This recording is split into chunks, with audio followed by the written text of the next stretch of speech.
Okay, we are live. We are recording. Phone lines are open. You're good to go. Okay. Good evening. Good evening, everyone, and welcome to the December 7th, 2020 Town of East Hampton Zoning Board of Appeals meeting. This afternoon, we have 3 public hearings and other business to take care of. So we will get started with our first public hearing this evening. That is, the applicant is 376 Bleecker Street at 78 Seaside Avenue in Montauk. And the lot size and location is 40,000 square feet total at 78 Seaside Avenue, Seaside Shores, lot 5 and 6, block 601, Montauk tax map number 300-32-7-23.1. Description is to demolish a 1-story residence and construct a 2,693 square foot 2-story residence, swimming pool with approximately 602 square feet of first-story decking, roof deck, and 168 square foot shed on a parcel of land containing freshwater wetlands. The relief sought is a natural resources special permit, NRSP pursuant to 255-4-20 and variances from 255-4-40, minimum wetland setbacks of the town code, and any other relief necessary. The following wetlands setback variances are required: 1, 2, and 3 variances of 49.3 feet, 16 feet, and 49.6 feet are required to construct a residence, swimming pool, and terrace and shed 50.7 feet, 84 feet, and 50.4 feet, respectively, from wetlands where a 100-foot setback is required. 4, a 66-foot variance is required to install a sanitary system 84 feet from wetlands where a 150-foot setback is required, and a 29-foot variance is required to allow land clearing 21 feet from wetlands where a 50-foot setback is required. This is in a B residence zoning district. The flood zone is X, and the secret class is type 2. And counsel, do we have a proper affidavit of service and posting? We do not need an affidavit of service and posting. Oh, yes. Pardon me. Go ahead, please. This is a continuation of a previously noticed Yep. application. So we are set to go. Okay. Thanks, Nancy Lynn. Okay. Do we have the agent for the applicant here? We do. It looks like InterScience. Yep. Good. Good afternoon, Rich, and to you all. Rich, I will go ahead and swear you in if you're going to be leading us off. Do you swear or affirm to tell the truth, the whole truth, and nothing but the truth? I do. Go ahead, please, Rich. This hearing is a follow-up to the October 26th hearing that we had before the Zoning Board of Appeals, where we had presented to you a plan that was revised pretty quickly based on a phone call that we received from the planning department just prior to that last meeting. And we presented the project to you, and we said that we needed to get revised plans back to you. You gave us this time in order to prepare the revised plans. So we submitted an updated survey by Wallbridge, revised landscape plans by LaGuardia Design, revised floor plans by Randy Goya, a revised sanitary grading and drainage plan by S.L. Maresca Associates. You have a letter from Catherine Maresca and Steve Maresca, which you had requested, that explains the design for the sanitary system being the smallest possible for the site with the least amount of fill. We also have a letter that we submitted to you from Vincent Gaudiello, who independently evaluated the sanitary system design, confirming the design by Maresca Associates. We also submitted at the request of the town the construction protocol report prepared by the Rayner Group. The plan that you have before you from the application represents some significant changes along the way. We eliminated the swimming pool. We eliminated the 168-foot dry storage shed that you heard in the notice before that was near the driveway. The house was compacted. It used to be C-shaped with deck in the middle. It is now rectangular. The house size was reduced to 2,392 square foot in gross floor area. You had asked it to be below 2,400. We talked with the architect and the plans have been changed. There's no basement, there's no crawl space. This house will be constructed on a slab to minimize the site disturbance for the installation of the foundation. We provided details relative to the pyramid compliance. The bamboo removal that was of some concern was removed from the project. The landscape plans were adjusted to remove woody vegetation that we were asked to remove. So now the herbaceous vegetation is only going to be understory planting within the woody vegetation. We've provided in the latest plans for you some additional drainage control. We put some additional drainage from what you had seen in the last time in the driveway area because there were some concerns raised by some of the neighbors in the area about drainage and the street. So we had some additional drainage put in the driveway to capture runoff that is coming off the hillside, on the east side of the house. The sanitary system was tightened up as much as possible.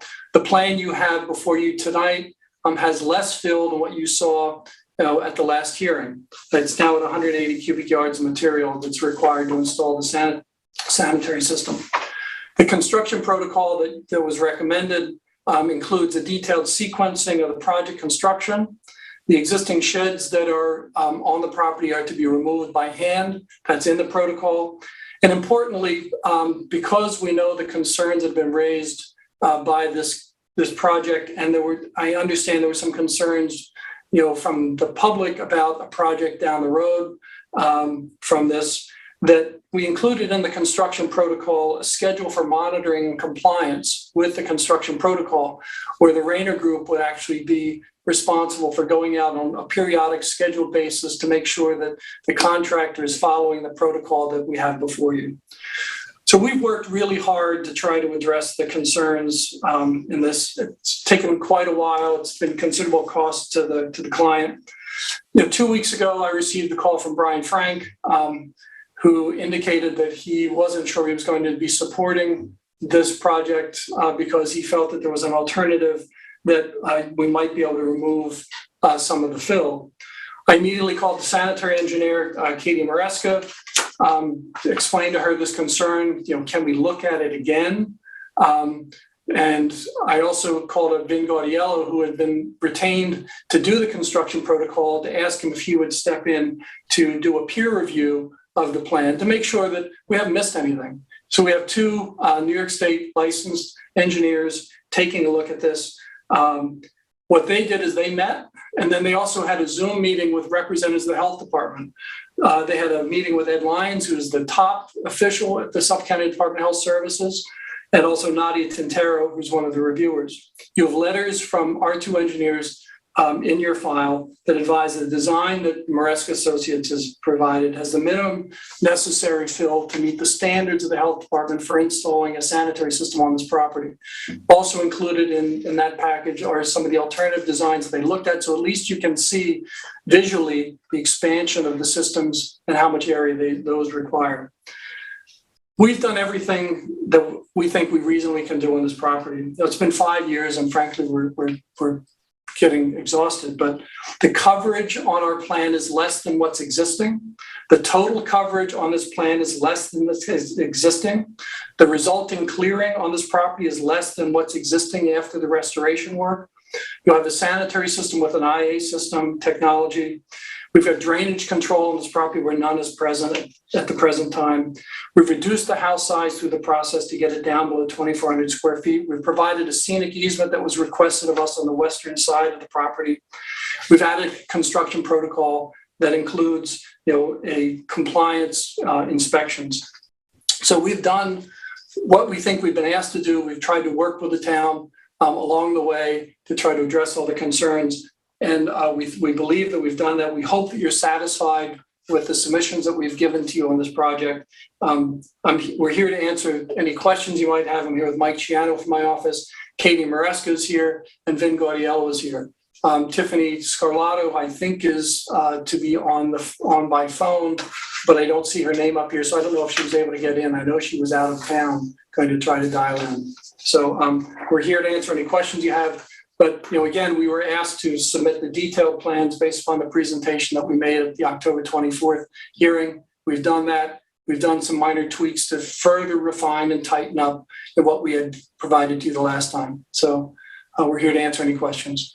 Okay, thank you, Rich. I'll just, before I go, before I go to Ed Johan, I'll just say that, as you recall, I had also asked you to have the engineer look into the sanitary system and see if some of that fill could not be handled otherwise. And I'll just say that I've gone through the correspondences, and I appreciate and I'm satisfied with the submissions on that aspect of the application that you did make. I will defer first to Ed Johan, who is handling this in his Montauk. I beg your pardon. Yes. Ed Johan, who is handling this in his Montauk district. Ed, if you'd like to go ahead. Any questions? Chair, can we first check to see if Tiffany has called in? Hey, Matt, LTV. There's nobody on the phone lines. Thank you. Thanks. Okay, thank you. Let's see. Okay, let's see. Ed, go ahead if you have any questions. Yeah, thank you, Mr. Chair. I think that I appreciate the effort that's been made here by InterScience and by the applicant. I think that they have been rather thorough in going over the things that have been brought up in the past by the board here, and I think that they've addressed them effectively. I think that the question that kept coming up before was whether or not relocating this septic system would have decreased or would have helped to eliminate that problem. In other words, if we had put it more to the south of the structure, was that ever considered? Was that something that we might have considered would have been less problematic for us at this point in terms of the amount of fill? Before you answer that, I will say that I appreciated the Maresca memo, because I think that they did cover the fact that any kind of shallow septic system in this case would be difficult because the amount of fill that, the nature of the soils there and the filtration would work so poorly that the system probably would not be effective. So I understand that part of it, but I'm wondering if whether or not moving it to the south side was ever a realistic alternative to the client, to the applicant in this case. The difficulty that we have shifting it further to south is that we have wetlands to the south of us as well. So what we've tried to do is we've tried to locate the leaching components as centrally located as possible. And that actually, in the initial design aspect of it was, how do we get a sanitary system on this property to maximize the setbacks from the three wetlands, one to the northeast, one to the south, and one to the west. And we actually tried to define the area for the leaching pools, in that fashion. So the setback for the sanitary to the south, I believe, is 84 feet. So if we were to move it further south, we're going to be reducing that setback. So we're trying to maximize the setbacks as much as we can. Okay, thanks. The other thing about this is that I see that you've added additional dry well in the parking area, and then have sent us off a drainage analysis with, in the event of a 3-inch rainfall, you feel that you would have adequate protection from flooding based on a 3-inch rainfall. And that's pretty much, I think, the limit of what we can expect this drainage system to accommodate. Is that right? I mean, basically, we're looking at a downfall of up to 3 inches you feel will be handled by this system as it has been drawn.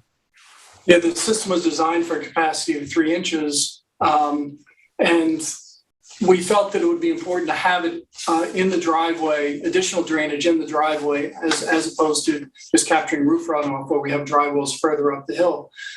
Because of the concern that was raised by the public of the flooding in the street, we talked with Katie Maresca and said, how can we get some drainage that's in the driveway area? There was some drainage there before, and we said, let's beef it up. Let's put some more drainage. This way it's capturing any sheet flow that's coming down that slope. Hopefully try to address the concerns of the neighbors.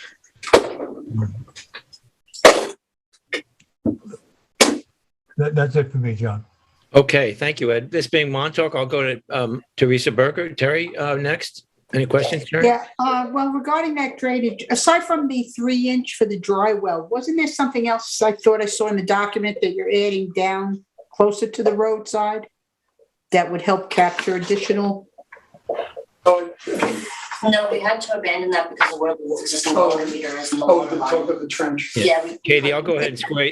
Katie, Yeah. I'll go ahead and swear you in for the afternoon or the evening. I mean, do you swear or affirm to tell the truth, the whole truth, and nothing but the truth? Yes. Thank you. Go ahead, please. Originally, we were looking to add a trench drain at the end of the driveway, but there's an existing water meter right at that location, and you have to have 10-foot separation. So we just, by sanitary, by health department code, we just can't fit anything legally at the end of the driveway. Okay, so that you're not doing that trench then? Yeah, we can't do that, unfortunately. Yeah, we talked about that as a concept here amongst ourselves to see if there's some way that we can run something that runs all the way across the driveway to capture drainage, but we were not able to make that work. I just want to confirm the sheet S1. There are different S1 sheets, and there's only one I have stamped December 3rd, received December 3rd, but it's dated, where is it? Sort of goes back to the S1 sheet. S1 of Maresca design? Yeah, it was received December 3rd. It's dated August 21st, 17. That's the one that you talked about, 100 plus or minus 180 cubic yards of fill. That's the one you're talking about, right? That's the latest? No, there's one dated 11/16/21, Terry. 11/16/21. It was revised. And yeah, that's what I'm trying to get at, the correct one. The one I have from 17 says received December 3rd, 2021. So that threw me off a little bit.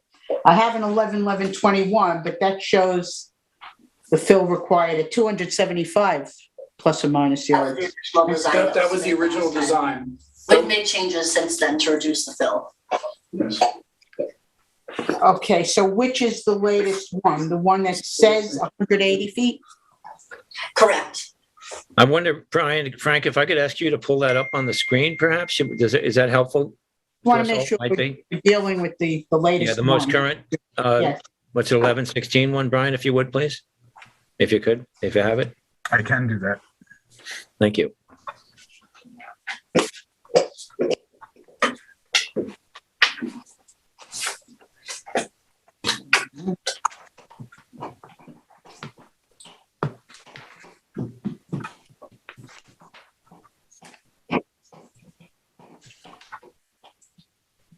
And I had meant there wasn't really a good place to jump in, but I see that the applicants are kind of sitting around the table there. So the documents that were recently submitted are, for the most part, anything else that may be conducive to the discussion.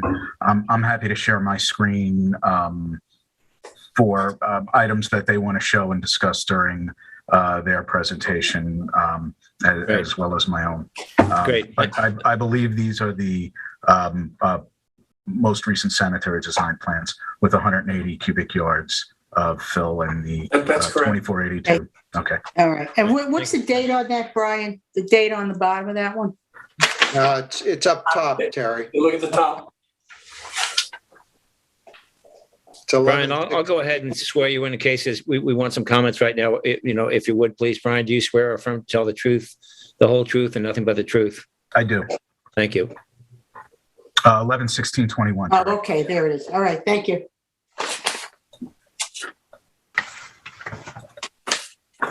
But this is still the applicant's presentation, I Yeah. believe. Yeah. I'm not, or maybe they're done. I don't know. I think we're just answering questions. Yeah, question. Yeah. So Terry, let us know if you're finished, and we'll take your time. Any questions? Yeah, I guess I would just like them to enumerate the differences in the variances that are requested now that the project has been modified from the original notice that you read it. Okay, Rich, do you want to handle that now? Go ahead if you want to, Rich.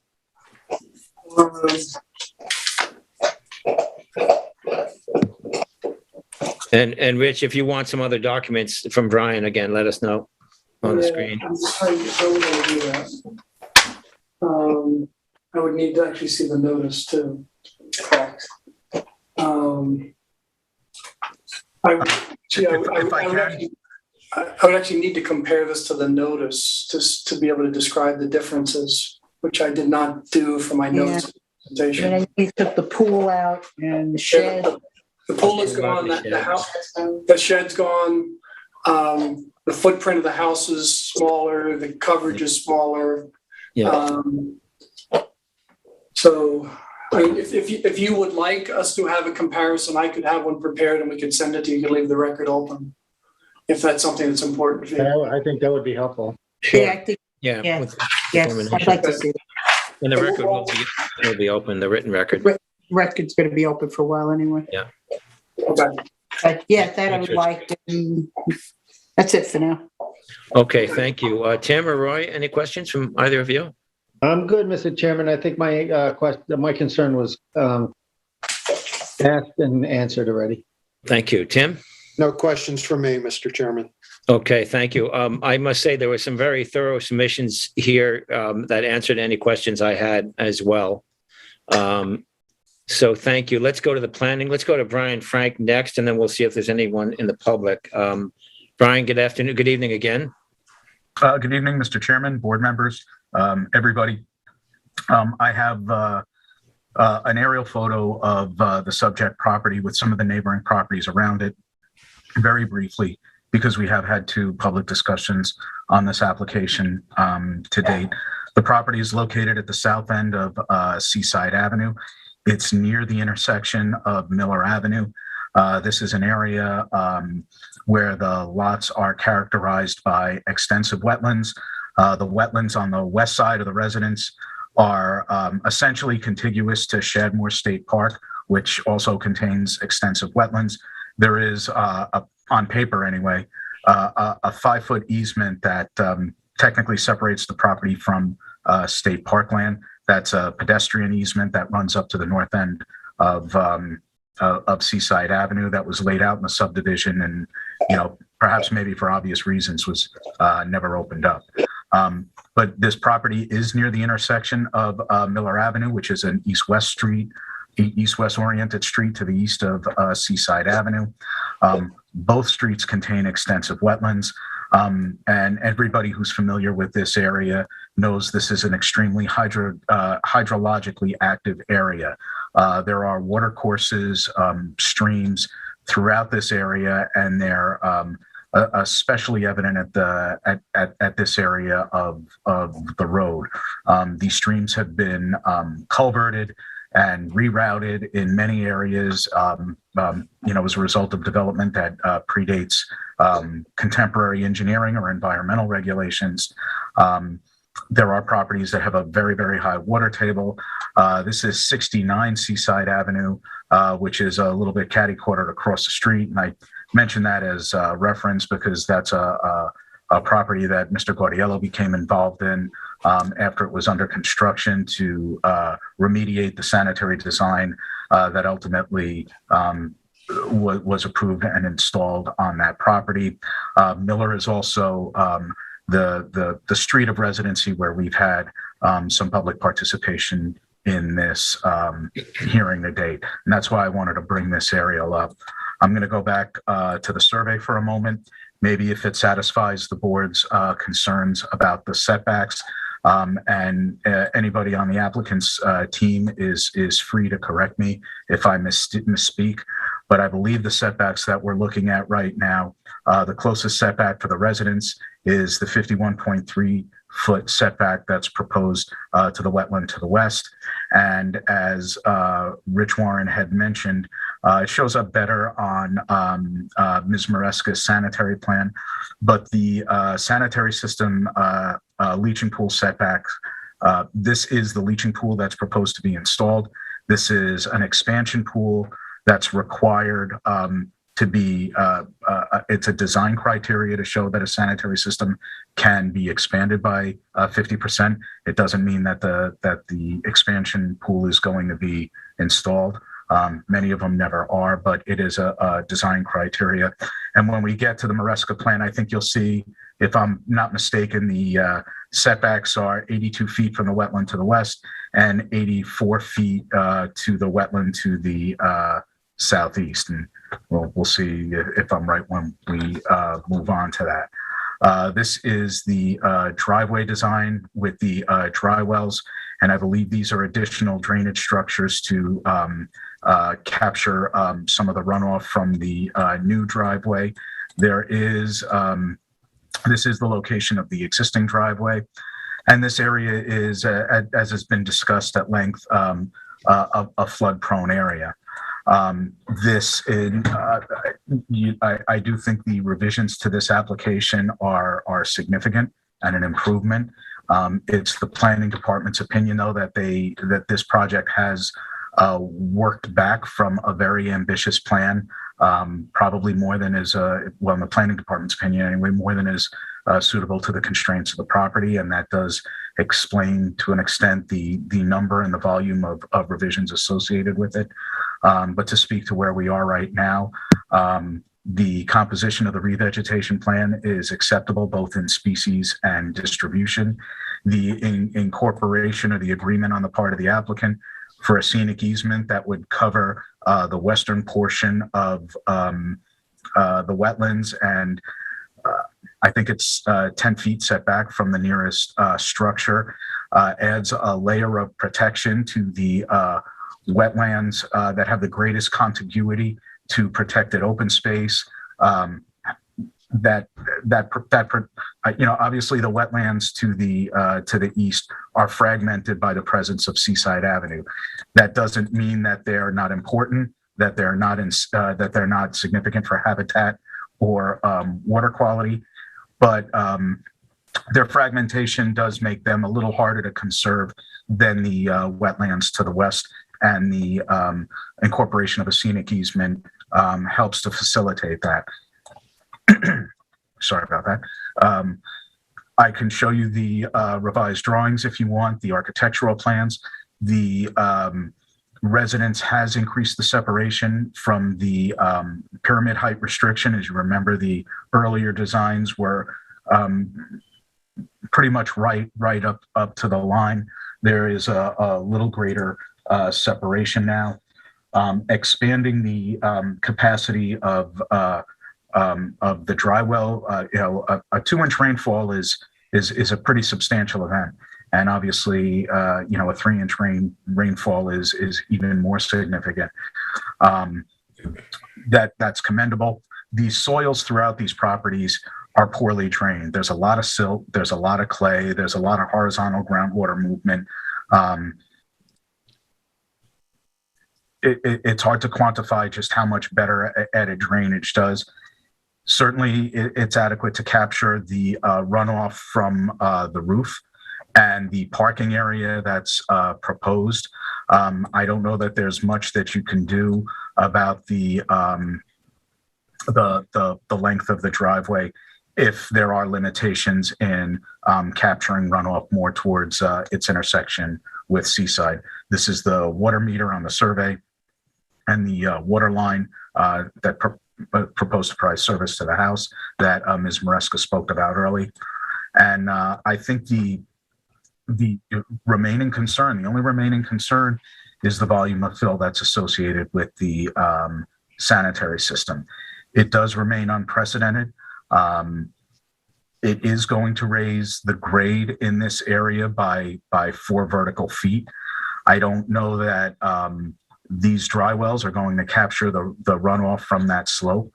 I think it is up to the zoning board at this point to determine if it's worth exploring a sanitary system located in what would be the flat portion of the property south of the proposed house. The upside of that is that it would reduce or eliminate this fill. The effect of that would be it would reduce the wetland setback. It would put the leaching pool probably more significantly closer to the wetlands to the west than the wetlands to the south. And it would necessitate at least a partial redesign of the residence to maintain the roughly 2,400 square feet or just under that's proposed in the application right now. I did discuss this application with Rich Warren a couple of weeks ago. I didn't want to surprise anybody with the planning department's concerns. That's why I called him. I have discussed this with the town's consulting engineer at the request of the zoning board. I was hoping to get some comments from him in writing prior to tonight's hearing. I'm not sure if Rich had an opportunity to speak to anybody from McLean Associates, who the town uses on a regular basis. I know he had expressed a desire to do so, and I'm sure he'll speak to that when I'm done. But I think that's really the only remaining I don't know if lucente is the right word, but I think that's the most significant outstanding concern is the placement of fill in proximity to wetlands in an area of poor drainage. We do like to have sanitary systems set back as far as possible from wetlands. A lot of emphasis is placed on the IA systems digestion or oxidation of nitrogen and the reduction of nitrogen that comes out of the systems. But sanitary effluent is more than just nitrogen.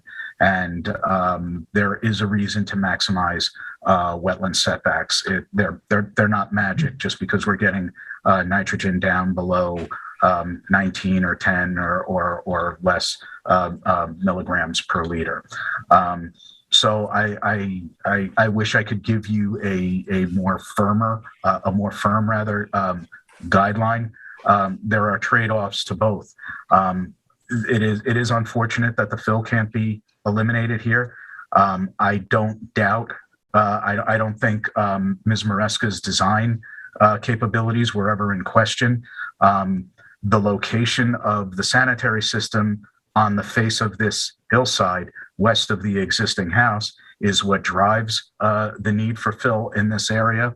And that warrants at least an evaluation by the board as to whether another location should be considered. And I've tried to lay out for you what I think the pros and cons of that are. And I think it's up to you now to decide if it's worth pursuing those, or if the other mitigation incorporated into the project and the scale of the project now is satisfactory to warrant considering granting the NRSP and variance. I do think I did not have a chance to get all the way through the construction protocol. I think it's encouraging that there are checkpoints in there. We have had construction protocols incorporated in decisions before, and they ended up as I don't know, maybe evening out an uneven table under the foot of it. It doesn't seem like they were used in the construction. I don't know that there's anything short of requiring multiple building permits that would really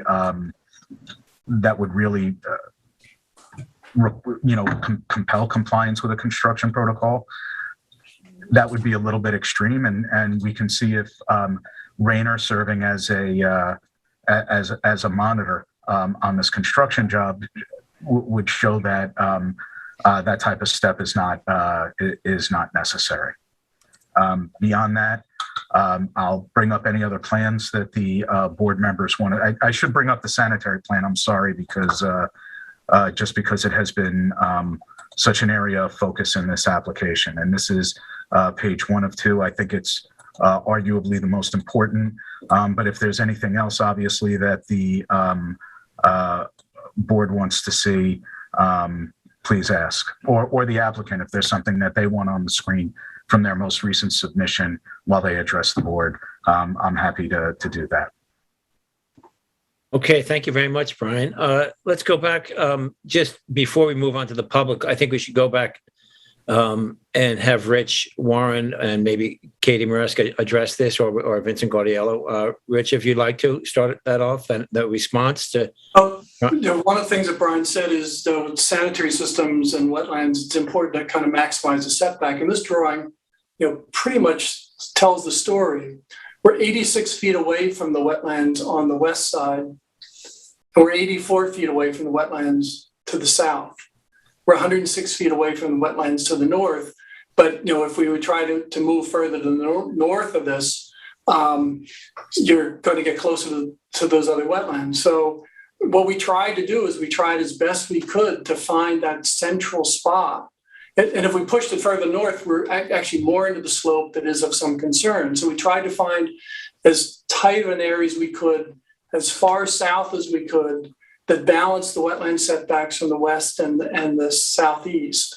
And I think this drawing really shows it, where you got 70 feet to the IA treatment system, you got 86 feet to the leaching pool, and you got 84 feet on the other side to the leaching pool. So it's really trying to find that spot that is as equidistant as possible on this site. And that actually was one of the initial premises when we started this project some 5 years ago, because we realized that on this piece with wetlands on 3 sides of it, it's really hard to find that location. Relative to the construction protocol, while Brian was speaking, I mentioned to Vin Gaudiello, who's here, and he said he would welcome, if this town would want to participate in those inspections with them when they do the inspection. So if we have the construction protocol, we have the schedule, we could notify the town if they would want to come out and look. But we intend to have someone here because we know that there are problems at the other site. We don't want to have those problems visited here. So we're making every effort to try to deal with what's been presented to us about concerns from a different piece of property. So I hope I've answered your question. I haven't rambled too much. Okay, thank you, Rich. Well, for now, let's move on to the public, and then we can circle back if necessary. LTV, do we have anyone in the public this evening? You have 0 callers on the line. Thank you. Okay, thank you. Board members, any comments from you before we touch back with Brian and Rich? Mr. Chairman, if I will, I think Brian's concern, it might be an overriding concern over the wetland setbacks for the septic system. And Brian can correct me if I'm wrong, but I think the major concern that he has is the amount of fill and exacerbating the runoff as a result of raising that grade. So the question is, can that septic system, can we decrease the setbacks to the southeast and therefore eliminate or reduce some of that grading, that additional fill? And I think, Brian, that would be your concern if I'm not mistaken. No, that's accurate.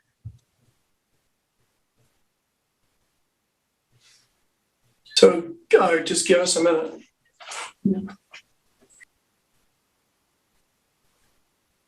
I don't know if you have a comment, Rich, on that.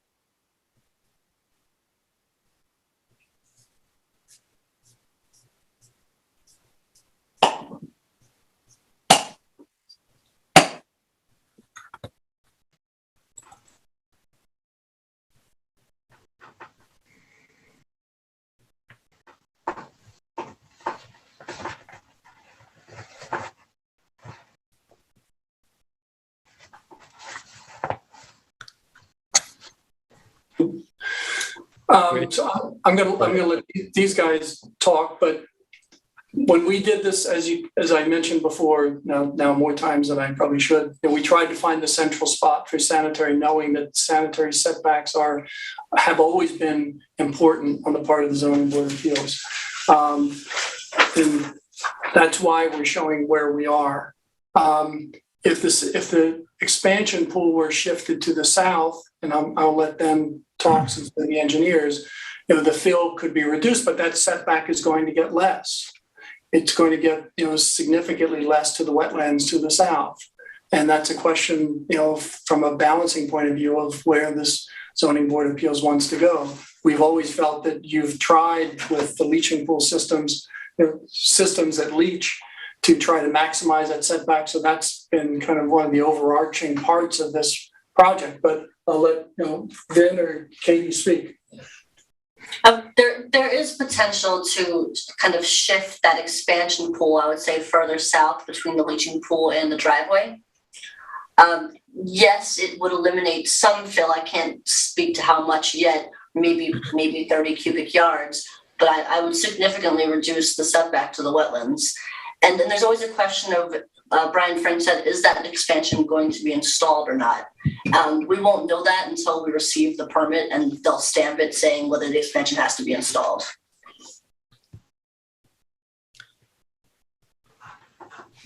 Just my own view, just looking at the topo in this survey here, it seems like the way you have it now, and Katie and Vincent, you can correct me if I'm wrong, but it seems to me that you'd be with that fill and the drainage to the north and the east, it seems like you're creating one swale whereby some of that drainage is going over towards the west, and some of it is going down naturally towards the driveway, which seems like a good area for that juncture to be because of the proposed drainage structures in that area. And I just wonder if you did move the expansion pool further to the south, closer to the wetlands, if that swale as well would naturally go further to the south, and perhaps less of the fill would be captured by those drainage structures. Maybe you could comment on that, Katie? No, that's definitely a fair statement, that with the swinging of the expansion pool, the fill contours would also swing further towards the east, directing waters more towards the driveway where we are already locating dry wells. I didn't put dry wells to the north of the fill area because I didn't want to have any kind of hard structures disturb an undisturbed area and as close to the wetlands as it is. Right. It seems like that swale would kind of naturally sort of seep in my pond there a little bit on horrible or bad occasions. Is that correct? But otherwise, it's kind of not really running off, so much more kind of ponding and then seeping in. Is that correct, Katie? That's correct. Western? Is that correct? Okay. Yes. Board members, any other comments or questions?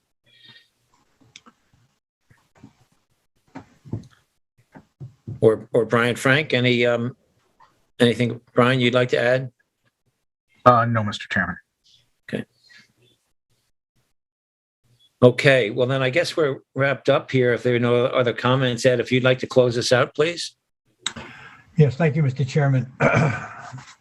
In the matter of 376 Bleecker Street, 78 Seaside Avenue, Montauk, Suffolk County Tax Map number 300-032-07-23.1, I'd like to make a motion to close the public hearing, but to leave open the public record for the next 2 weeks until after the minutes for this meeting are posted on the town website.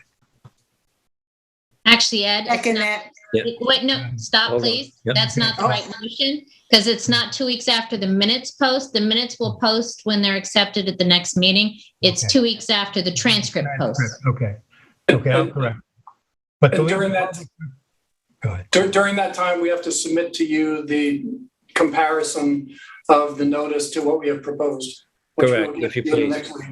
Yes, if you please. Yep. Okay, let me correct what I had to say then. Yep. But to leave the public record open for 2 weeks after the transcript for this meeting is posted on the town website. We have a second? I will second that. Tim? I concur.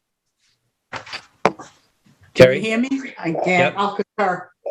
Okay, and I concur as well. Okay, thank you very much. Thank you, Ed, Brian, Rich, and your team over there. And have a good evening. Thank you very much. Okay, we will move on, board members, to our next public hearing this evening. The applicant here is Doggo LLC. The lot size and location is 90,680 square feet total at 234 Old Montauk Highway in Montauk Tax Map number 300-87-3-8. The description is to demolish the existing residence and appurtenances and to construct a 5,148 square foot residence, 3,980 square feet of patios, 944 square feet of pool and pool equipment, 220 square feet of walkways and fencing on a parcel of land containing coastal bluffs and beaches. The relief sought is a natural resources special permit pursuant to 255-4-20 and any other relief necessary. All improvements have been proposed more than 125 feet from the 12 bluff. The zoning district here is an A residence zone. The flood zone is X. The secret class is type 2. And council, do we have a proper affidavit of service and posting? I have an affidavit that the notice was mailed on the 22nd day of November, and that the posting was also done on the 22nd day of November. So paperwork appears to be in order. Okay, thank you very much. This is in board member Teresa Berger's district. Terry, do you have a field report here? Yeah. Will you please? Tyler has photos for me. Okay, I'm standing across the street from the entrance of 234. I've done the 234 photos. So that's what this is comprised of. And there is a posting next, Tyler. This is the entrance to 234. As you know, part of the project proposal is to have a common driveway with 230. And just another shot. I was trying to get a lot of the vegetation. There's very lovely vegetation on this property today. Next posting should be coming up. There's a far shot of the posting. And as always, I will get a close one that shows the date and time. Next. And that's that one. Okay, so now I'm going to walk into the property. And again, this shows some of the vegetation. There's a lot of northern bayberry, island reticulata winterberry, which is in bloom, the berries today. So you're going to see a lot of foliage. Next, so you come through this gate is the entrance to the property. Next. Okay, so now I came through, you could see where the entranceway is in the back of that photo. So I've walked to about to the edge of where the grading and the bluff crest starts dropping down precipitously. And 234 is the structure on the right there. It's beautiful. And 230, that on the left side, that looks like the pool house for the 230 property. And you can see there's a lot of lawn with a lot of irrigation. Now I just turned, go ahead, Tyler, that's okay. I just turned around 180 degrees. So in the middle of the two properties, this drops off and goes down toward the beach. As you can see here, you see it goes up toward 230 and up toward 234. So I'm standing on the edge of that looking down. Next. So now I've turned toward the north. No, not to the north. I've turned toward the southeast. And this is the rest of the property going across, I guess, a lot of lawn and a lot of vegetation. On the survey, I believe the property line between the two properties is somewhere around where that rock is. But we can see that later on the survey. So you catch the edge of the property there. Next. This property has a lot of stone. It's lovely, a lot of stone and a lot of stainless steel. And this is a shot of the back of the house. The room inside there is the kitchen. And to the right is some living space, living room. And next, I'm going to walk toward the northern part of it. This gives you a view of the entire back of the house. And in the other portion there is a spa and the bedroom area in the back inside there. And then that shrubbery right there, this is pretty much where the eastern property line is. And I'm going to walk toward that property line more. What's that? Just a good, yeah, that's shows the spa.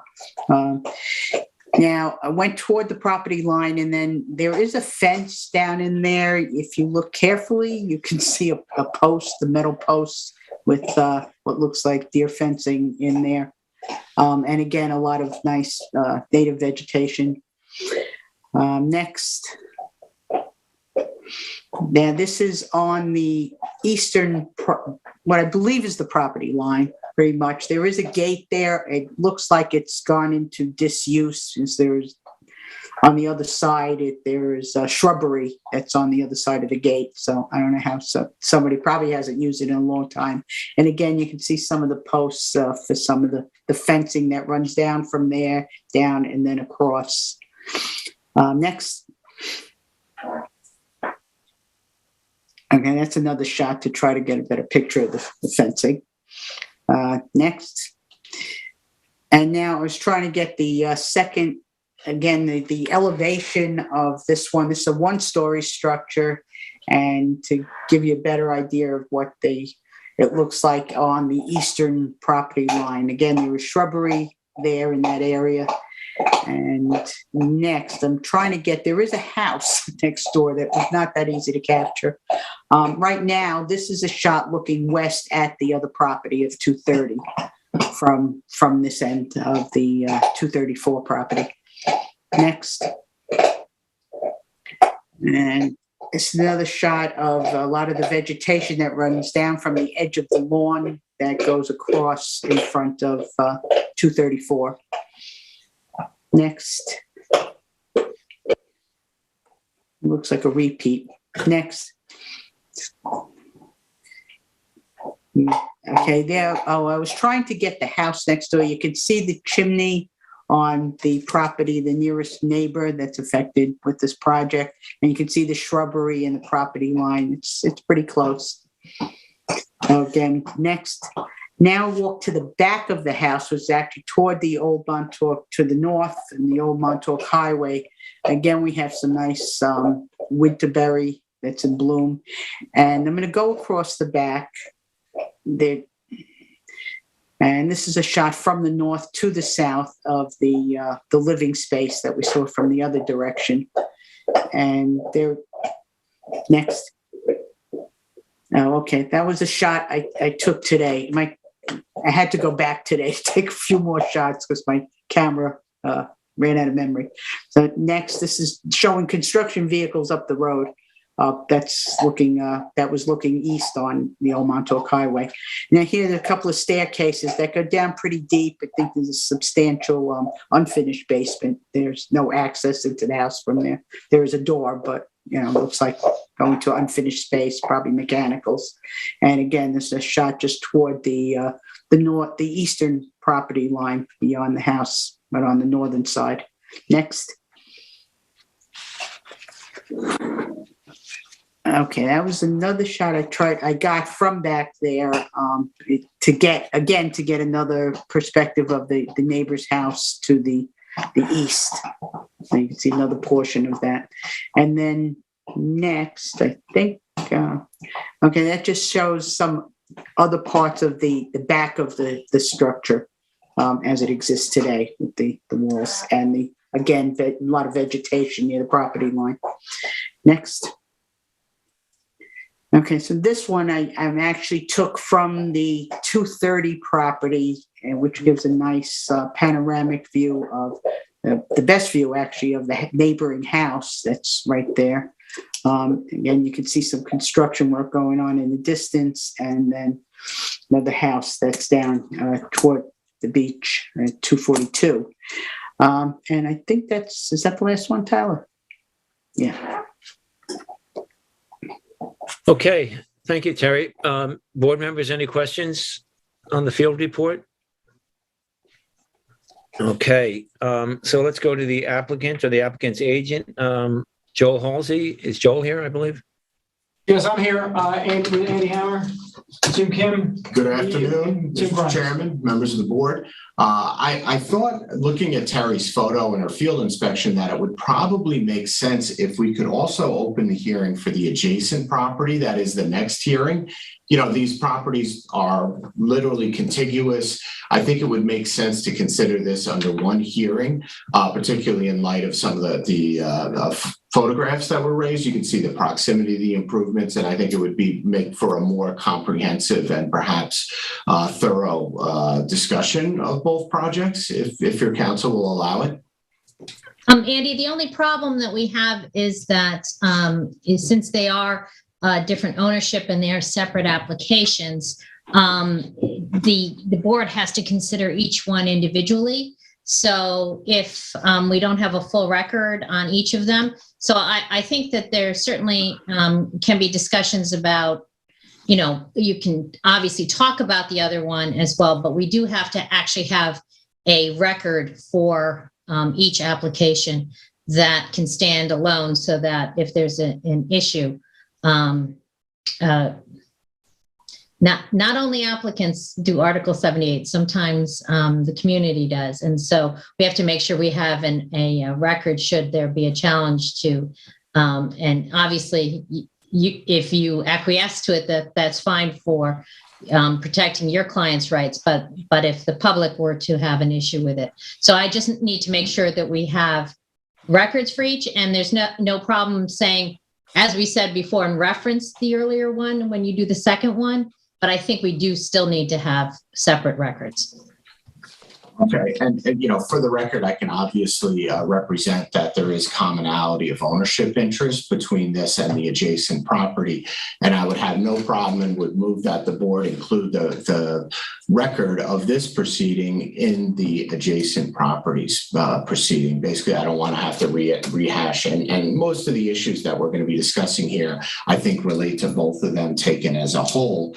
As a preliminary matter, one of Teresa's photos was of the parking. And that's why I think it's important to understand that there is commonality of ownership here, and these parcels will be staged for each other's construction purposes.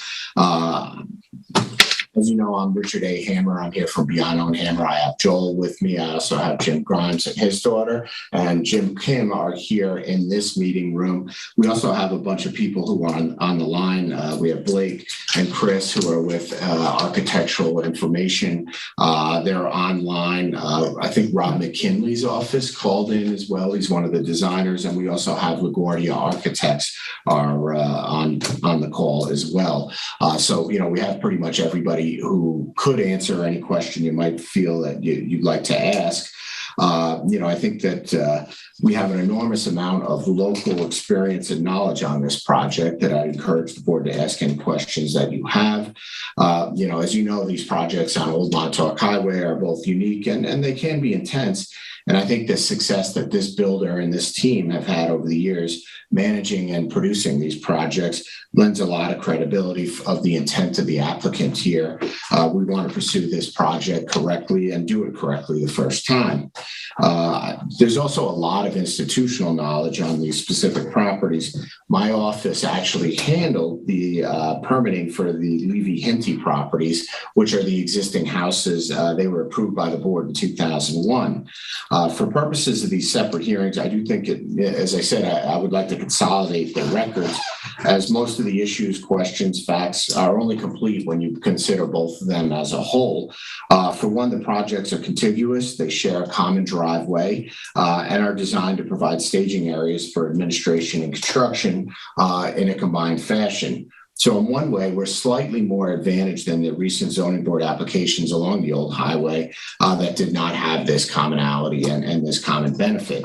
The existing structures on these lots are so unique and were designed for the original owner that there's almost no way to relate them to future use or ownership. In fact, I don't think the original owner, Jeannie Levy-Hinty, ever occupied the structures. They were built for her, and her life changed almost immediately upon completion, and they were just never occupied. I'm sure if you visited the site as Terry has, you can just tell how strange the combined site is with all the improvements and how they relate to each other. It's unfortunate that our current plans involve a redevelopment of the site, but it is frankly understandable if you're familiar with the existing improvements, or if you even toured one of the houses, or maybe Terry looked in some of the windows. They're certainly very unusual structures, maybe ahead of their time. I wanted to point out that the current setback measured from the toe of the bluff was in fact amended from the original setback that was in place in 2001. It was increased by the town board from 100 to 125 feet. We in fact comply with the new setback, and in fact all dimensional and natural feature setbacks on the property. That's why we're asking for a natural resource special project permit. It's also unique that in many of the board's other approvals were granted properties that 100% of the lot area seaward of the actual bluff crest, which in certain areas along Old Montauk Highway appears on the other side of Old Montauk Highway. As you can see from our survey, our bluff crest appears on the survey. All our improvements are landward of the bluff crest, as opposed to seaward, excluding a pre-existing patio. You'll see a very small patio area that appears on the adjacent property to the west. That patio pre-existed when the Levy-Hinty property was improved. It's historically, been in existence. We see no reason to disturb it, and we would like to retain it. I think it's de minimis, and it would probably cause more disturbance to remove it. And it's also unbelievably scenic if you were ever to stand on that. And maybe Terry can speak to that. It certainly is a very unique spot that we think provides a huge benefit to us. I did want to call the board's attention to a revised landscape and revegetation plan that was submitted on Friday. I have to apologize that these were submitted last week. It was sort of an overlooked output item that we realized had not been submitted for the board's full review.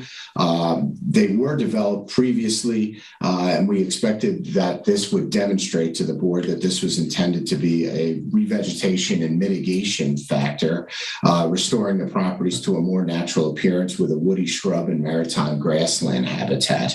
I'm sure that Jim Grimes and LaGuardia Design can respond to any questions or specifics you have on this plan, but you can clearly see the intent was to provide a meaningful improvement to this coastally significant landscape that also has important other benefits of controlling and limited surface water runoff. And particularly in one of Terry's photos, I could see there's a topographical swale that appears in between the properties, and it also will provide some habitat areas and improve the overall aesthetics. But the landscape is focused on trying to control and contain surface water runoff, particularly in that little swale area. I also did want to draw the board's attention to the TF and engineering protocol that was submitted and accompanied our submissions. It details the construction means and methods that will be used to minimize disturbance to the site. I think this protocol meaningfully addresses some of the comments I saw to the board. I saw there was a letter submitted from Lillian Schneider by Madeline Venjon from John Tarbott's office. Essentially that letter parrots and is nearly identical to some of the comments that were submitted by her daughter for a public hearing that appeared in front of you guys fairly recently at 250 Montauk Highway. I think one of the most important facets of a hearing is to be responsive to the board's questions. There were just a few points I wanted to make to frame the board's review of this project. This project was in fact developed in conjunction with the town of East Hampton. There were multiple meetings held over a time period when we were submitting this for consideration. And we did base most of our designs and metrics on the project based on most recently similar approvals that the board issued to 254 Old Montauk Highway, which you would probably remember as the Plata Tay property, as well as 260 Old Montauk Highway, which would be known most similarly to you as the Drucker McCombs property. Joel prepared a matrix that demonstrates the similarity of the properties, as well as the proposed metrics of these applications, including clearing, proposed clearing, final clearing, lot coverage, total lot coverage, et cetera. I had him submit that to you today just as a presentation graphic. It's basically a condensed version of what we had already submitted, but it's kind of useful for a quick windshield review of the project versus these similarly approved projects. I think it's a fair consideration, and our project does compare favorably. In most instances, we actually reduce many of these factors considerably over previously approved projects. There are two meaningful differences that I wanted to point out that owe their calculations to to nuances of the town code for the board's information.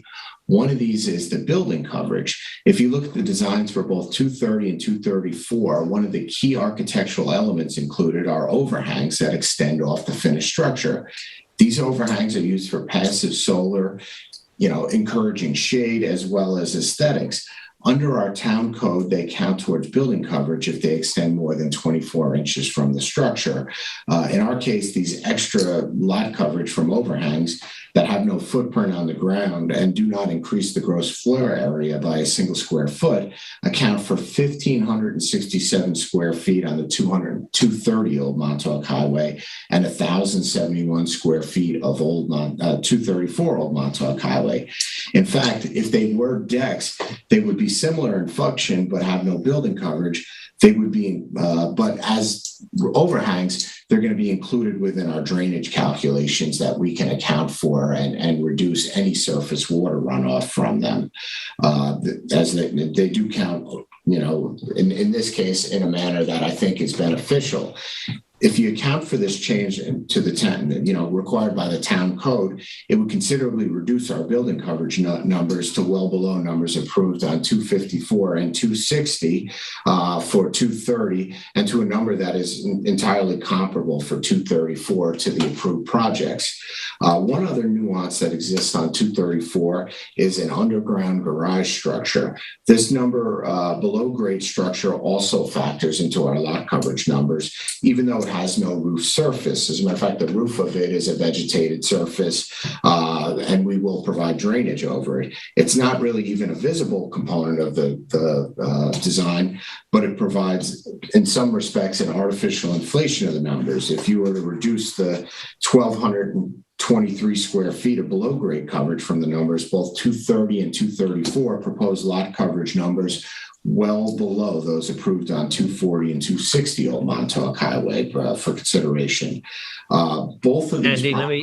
Andy, John Whelan, I know you're kind of covering, you're kind of going to be overlapping, and a majority of your comments are important on both of these applications, but maybe we should move on to some. I believe you have some other consultants that need to speak. And so maybe we can move on to some of those others, and you can always touch back in later on as needed.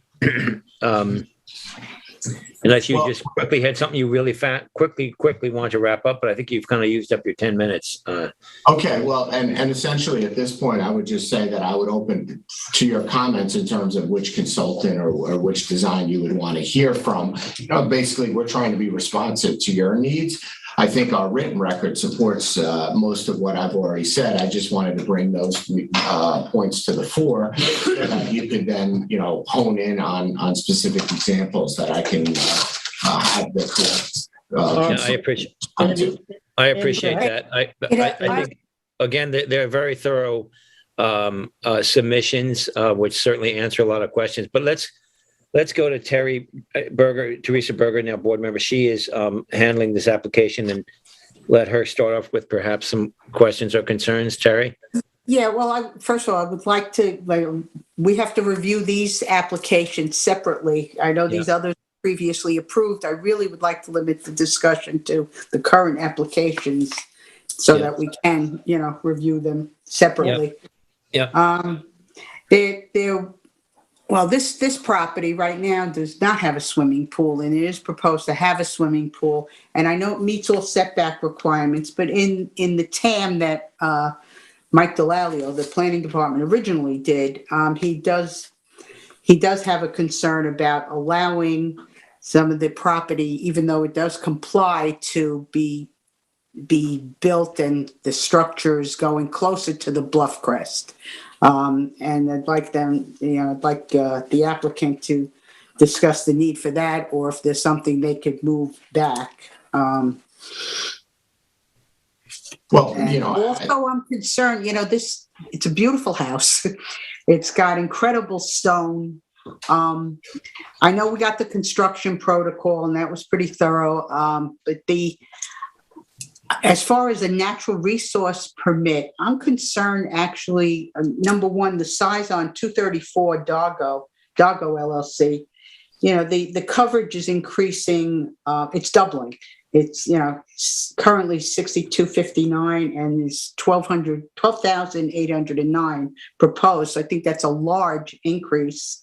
And I wonder, seeing the stone and the structure as it is today, how the demolishing of that and getting all that out is not going to have a negative impact on natural resources for the property as a whole. So maybe they could address some of that. And okay, well, I think I can address the item in the TAM. I think I can address the first part of your question.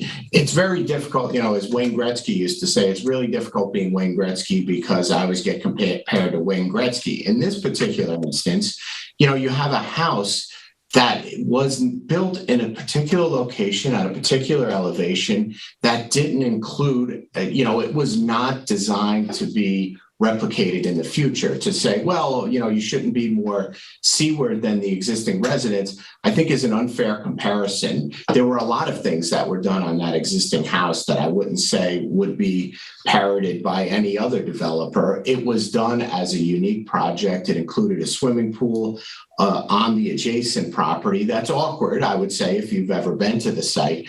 What we're guided by on most of our considerations are what the natural resource setbacks require. And this is wholly compliant with the town code setbacks. And we think that it's a reasonable accommodation based on where we've sited the house. There's no reason that it's expected to have any additional impact other than more or less than the existing improvement, which also met all your natural resource special permit setbacks. So I would say that the pool is proposed in a location that is both allowable under the town code, and it makes good sense when you look at the proposed residence on the property. With respect to the demolition, I'd probably defer to Mr. Kim to address the board's concerns on that one. He's had a lot more experience in this particular area in terms of how he's going to be able to stage that appropriately. Do I have to swear in, John, or? Okay, who would Is that discuss Jim? the amount of the clearing also that is expressed as a concern in the TAM? Would that be Mr. Kim also? I'm interested. No, the clearing, I think LaGuardia and Jim Grimes could probably address. Well, I think maybe, Terry, if we can take one question at a time, maybe let Jim Kim speak to the demolition work, which was your first question, and then we can move on to questions about clearing, planting, and execution. Yeah, Jim, before any of you speak, unless you're an attorney, I have to swear you in, as you know, so I'll go ahead and swear you in, Jim. Do you swear or affirm to tell the truth, the whole truth, and nothing but the truth? Which Jim? Jim Kim. Jim Grimes, who was just speaking. Okay. Yes, I do. Okay, so just so you all know, you just don't kind of blurt out. We have to go through a procedure here. So is Jim Kim going to speak next? Yep. Okay, Jim, I'll ask you, Jim Kim, do you swear or affirm to tell the truth, the whole truth, and nothing but the truth? I do, John. Okay, go ahead. And again, as you all know, for each application, you generally have 3 minutes as a consultant, okay? Go ahead, Jim. As far as the demo, it's not a problem. The stonework is just a veneer. We put it on. It could easily come off. We do it all the time. It's not a concern. It's not very disruptive. There's been a lot of conversation about trying to recycle materials, and obviously steel's worth something, so we would sell all the scrap and everything else. So a lot of the concrete we would crush up and take it away. So as far as demo, we do it every day. As you guys know, there's a tremendous amount of construction going on where we're demoing projects all the time. So any concerns about the stone, it comes off fairly easy with the machine. Okay, thank you. Thank you, Jim. Okay, and how do you get it out of there? Okay. That's just a truck. You said something about the steel? We would just load it into 10-wheel dump trucks and take it out. And he said they'll sell off the scrap steel. Terry, I think is what Jim mentioned. And instead of evaluating piece by piece how we're going to demo it, is there going to be any further disturbance to the natural resources? And I think we can just deal with that. Right. Well, hey, I think if it's okay, Terry and Roy, I'd like to take that part. If you look at the existing property, and Terry, you took some great pictures there. It shows an extensive amount of lawn on the present site between 230 and 234. And I was involved, along with Jim Kim, on the original development of this property. And at the time this was developed, it was a very extensive revegetation plan that unfortunately, over a period of time, got diluted by some interim property owners. Okay. When this property was originally developed, I think between the two properties, there was about 12 or 15,000 square foot of lawn. I think those numbers have creeped up over time. I think the important issues here is right now between the existing lawn and Terry, some of your pictures were great in that it appears some of these areas are somewhat cleared between mugwort and some other non-native invasives. This property is really ripe for restoration. Okay, the comments that you made about the buffer between Old Montauk Highway and the residents, I enjoyed your comments because that whole area, with the exception of the oak trees, was revegetated in 2001 as part of the original project. If you look to the two revegetation plans that you have, this is a property that we're not measuring lawn or the amount of clearing. At the end of the day, the only, what I'm going to describe as lawn areas, because there is a note up in the upper left-hand corner relating to the lawn. The only lawn is really a very low-maintenance native grass areas, which are just the conveyance paths between the two residences. This is a project that the proposed revegetation plan completely encapsulates. What you see right now is the entire cleared areas of the property. Okay, with the exception of the paved surfaces, this is a little different style. This is a property that all the living spaces are being developed as patio surfaces. I think they're consistent with the size of the residence in which you would typically see. And just to take one step back about the existing house on this property, I mean, we were all involved in the project originally, and when you're asked the question to Jim Kim about how do you knock the house down and haul it away, I think this house was built 3 or 4 times in the process of construction because it was really a vanity project originally, and it underwent several modifications by the architect as it was being built, and really showed everybody just how quickly you can take down some pieces of poured concrete structure and replace them. The house originally that was built there, I think, had 1 or 2 bedrooms. It has no closet space. It really was a property that was developed where you had 2 pairs of shorts and 3 t-shirts, and that was it. So I know the existing property owner now explored the opportunities to try and do additions, do modifications to the existing structure, and it was really a square peg in a round hole. Just if I can follow up, regardless, though, I mean, guys, we are doubling the total lot coverage, so the project is more aggressive than the previous one. What I think is important we should be discussing is whether or not you're offering up an easement or not, and it would have been nice to see that statistic on your matrix relative to the other properties. But are you going to offer up an easement on this property with the increase as a part of the increased coverage? Jim, before you answer, Jim Graham, I was on mute. Jim, I was saying you went well over your 3 minutes. And, but John, so I know let me just finish. So I know some of these. Jim, let me finish, please. I know some of your comments will be similar to the next application, but still, we have to wrap you up. So go ahead and answer Roy's question, please, as succinctly as you can.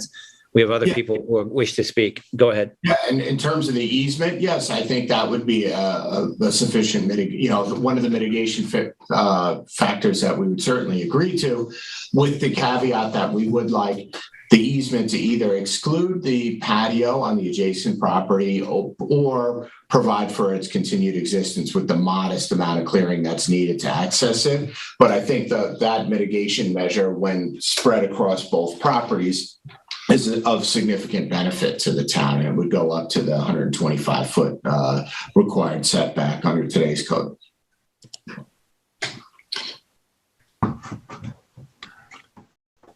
Andy, just to make clear, you can't have combined mitigation because if these were to have separate owners in the future, each of them has the CNR that will go with each of the specific properties. So certainly, but I do think you are if that same mitigation measure is applied uniformly up and down the coastline, and in this case, I can at least say that it would be applied to two of the properties, that becomes more significant than if it were one singular property. So, I think it's relevant for purposes of our consideration. But yes, we would consider the scenic easement and certainly grant as mitigated measure on this property, and would agree to do so on the adjacent property as well. And you would agree to it on this property, even if it was not conditioned on allowing for the patio on the other property?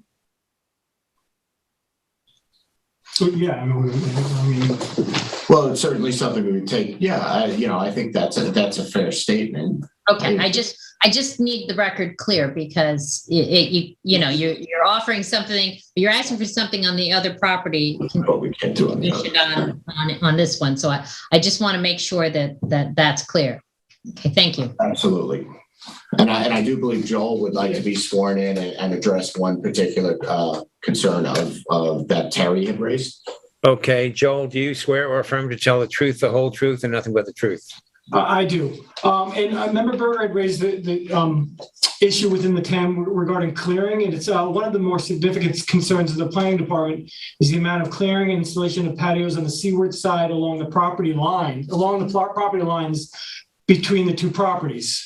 And if you look at the survey here, you can kind of see how there's almost like a little finger right in the middle of the property lines. There had been some structures proposed in that area and some clearing proposed in that area. That was removed. If you look at the older surveys, you would see that. That was removed as part, per discussions with Mike Delalio. So we did kind of work through that condition, that clearing condition, and it no longer appears on the survey. But the technical analysis memo was written obviously after these surveys were prepared. All right. Okay. Did someone want to discuss the driveway and the parking arrangements and the construction of that and how that will adhere to the natural resources special permit standards? Or should we talk about reference the submission? I know there was a submission there that perhaps someone wants to reference as well there. Yeah, there was the construction protocol does in fact discuss the common driveway. For the record, that common driveway and most of the improvements that are on there are actually out of NRSP jurisdiction, under the town code. However, if you look at the staging of materials and how they were proposing to access, I think it makes a whole lot of sense that driveway will be, one property will serve as the staging for the other property. It's going to be improved as per the plans that we submitted, which it's is it a paved surface? No, it's a gravel surface to remain porous. But once again, that is out of NRSP jurisdiction. However, it is relevant for the board's consideration. That's why it was included in the report we submitted. Yeah, Mr. Chair, can I ask a question at this point? Yes, please do, Ed. Thank you. It's when I read through the construction protocol thoroughly, and there's a suggestion that the demolition of 230 would take place first, and that area would be used as a staging area to then remove 234. Now, with the concern the board has about the buffer along Old Montauk Highway, and Jim Grimes has addressed this already, that we could see from visiting the site that a lot of that was plantings that came in as part of the revegetation from the original project. But there is some aspects of that we want to see be maintained. So I guess my question for Jim Kim is that if we demolish 230 by coming in the existing driveway, would that be the plan? And then as we continue to move eastward and take 234, would it also cut across and go back out that way, or we'd be looking for second access out onto the highway? We come through the one access, Ed. One access. Jim? There is an access in right. On 234. It's insignificant. It's a safer access where the existing driveway is. It's at the bottom of the hill. So I think that's number one. And number two is when we build a roadway, it's just easier to just access from, our plan was to take 234 down and then take 230 down. Well, just to make it clear, Jim, the Opposite, I'm protocol sorry, is the opposite. The Yeah. Yeah, opposite, I'm sorry, 230, then Yeah. 234. and Yep. 234.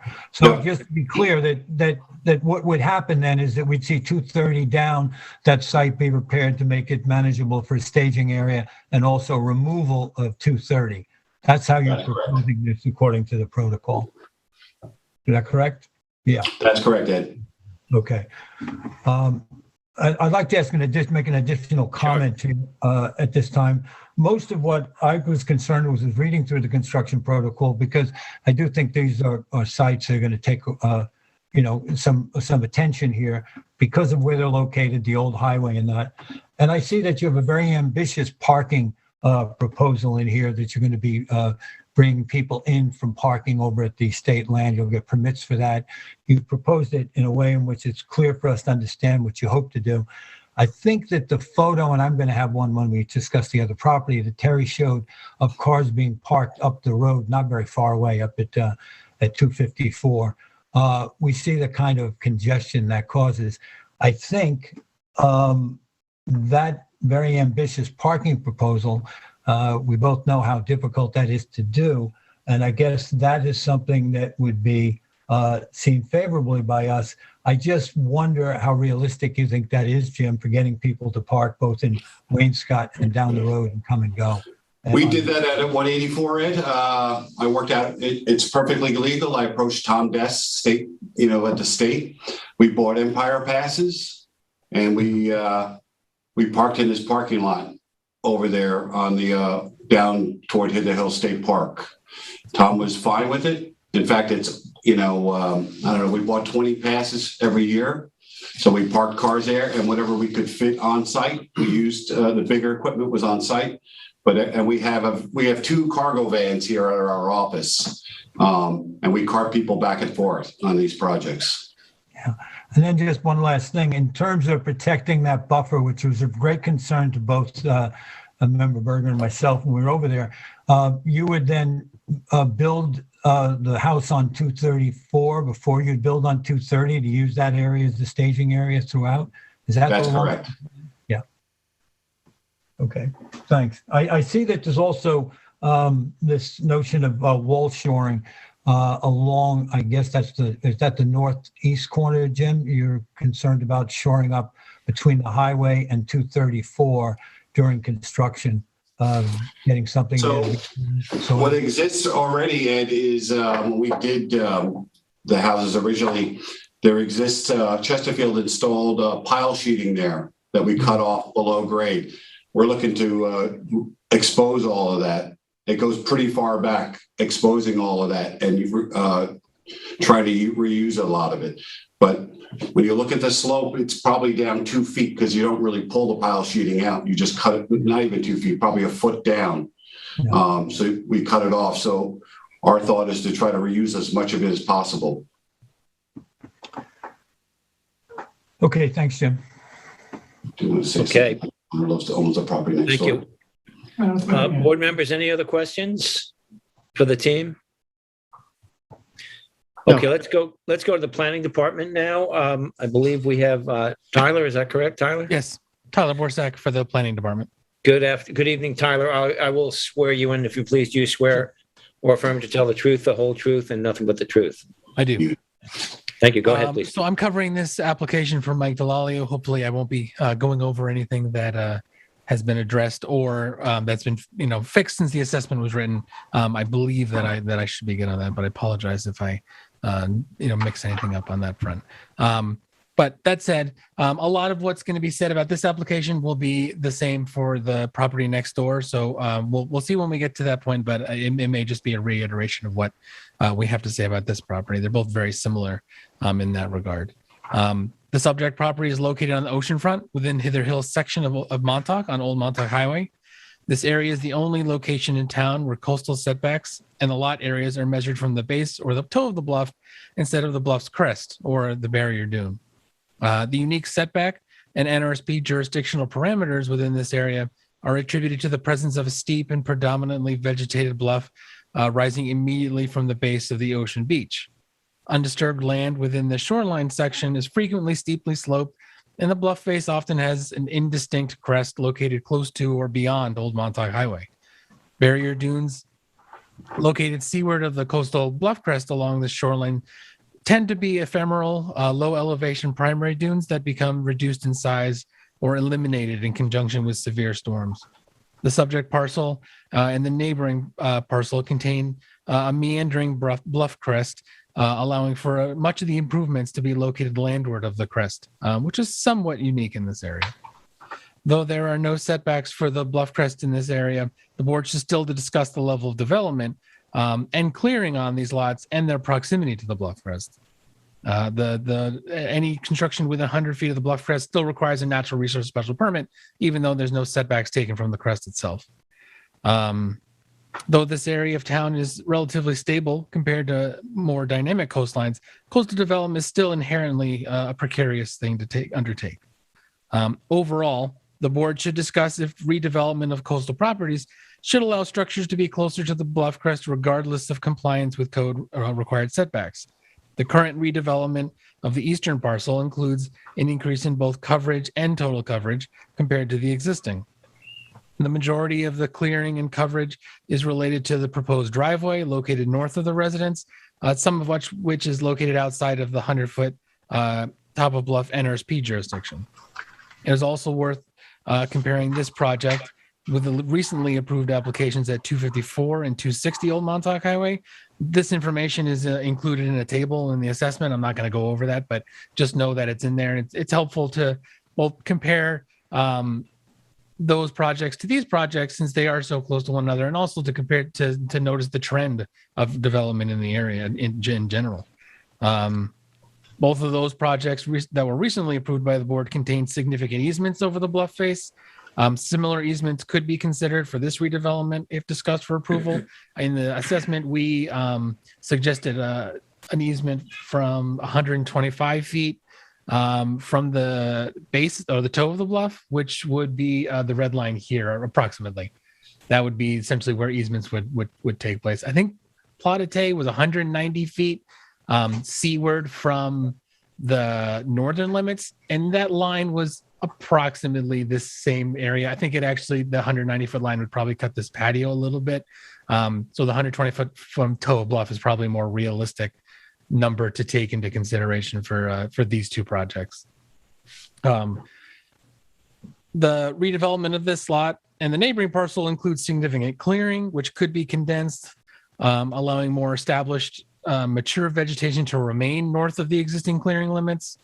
The existing vegetation north of the clearing on the parcel provides significant habitat and screens the existing residents from the roadway.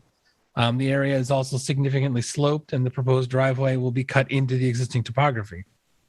The existing vegetation on these properties, especially on the proposal seaward side, provide important runoff control from the proposed improvements and from the road to the north to help protect the bluffs from long-term erosive forces, even if that vegetation is outside of the 100-foot jurisdiction area.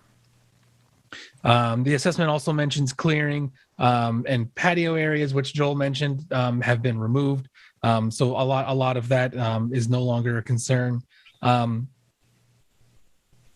But just generally, the planning department recommends that the existing southern clearing limits be maintained and that no additional clearing south of the of what's existing is allowed. The best way to preserve the benefits of vegetation is to limit its clearing in the first place, rather than clearing and revegetating with new vegetation that may not be as robust and can lead to allowing invasive plants to gain a foothold.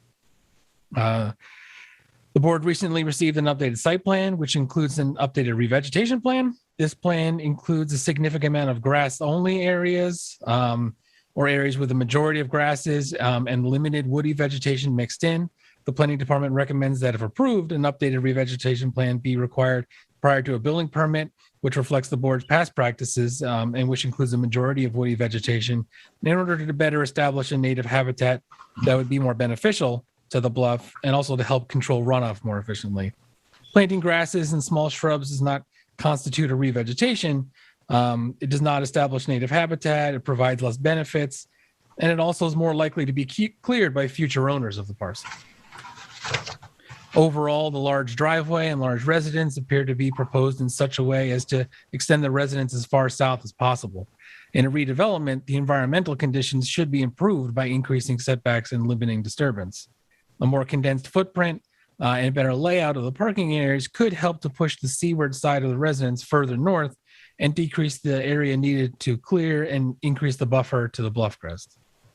The project as proposed may not meet the NRSP standards and may need a new design to reduce further the impacts of the construction and long-term existence of a new residence in the proposed location. While the project meets setbacks, it still requires a natural resource special permit for construction and clearing very close to the top of the bluff and should be looked at closely by the board. This is a large residence in a protected area and deserves a scrutiny anytime up there in front of the Zoning Board of Appeals. Other than that, I can answer any questions you might have. Okay, thank you, Tyler. Board members, any questions for Tyler? Well, Tyler, that fencing that is in there now, it's somewhere down there on the bluff. Do you know if that was legally put in or what? I guess the applicant addressed whether that's going to be removed. Yeah, I'd have to look at the CO to be sure one way or the other. I'm not even sure if it's marked on the current survey that I can tell. It doesn't look like it's on there. Let's see if I can find the CO quick enough. Okay, we can touch back on that with the applicants. If there aren't any other questions for Tyler, board members, we'll go on to the public. Any questions for Tyler? No. Okay, No. Matt, do we have anyone, LTV, do we have anyone wishing to speak? Yes, we do have a few callers waiting. Okay, let's start with the first, please. Okay. I'm going to unmute last four digits of 7202. Hi, this is Blake Hussey with Architecture Post Information. We are actually the architect of record, and Richard Hammond and Andy and Joel are the representatives. So we don't have any other comments. We were just calling in. Okay, thank you. That might be some of the others too, like LaGuardia as well. But go ahead, Matt. The next one, if you please, Matt. Okay, I'm going to unmute 9750. Hi, members of the board. Daniel Thorpe from LaGuardia Design, Landscape Architects. I'm here to answer any questions you might have on the revegetation plan, along with Jim Grimes. Thank you. Okay, thank you, Dan. Next, Matt. Okay, unmuting last four digits of 8560.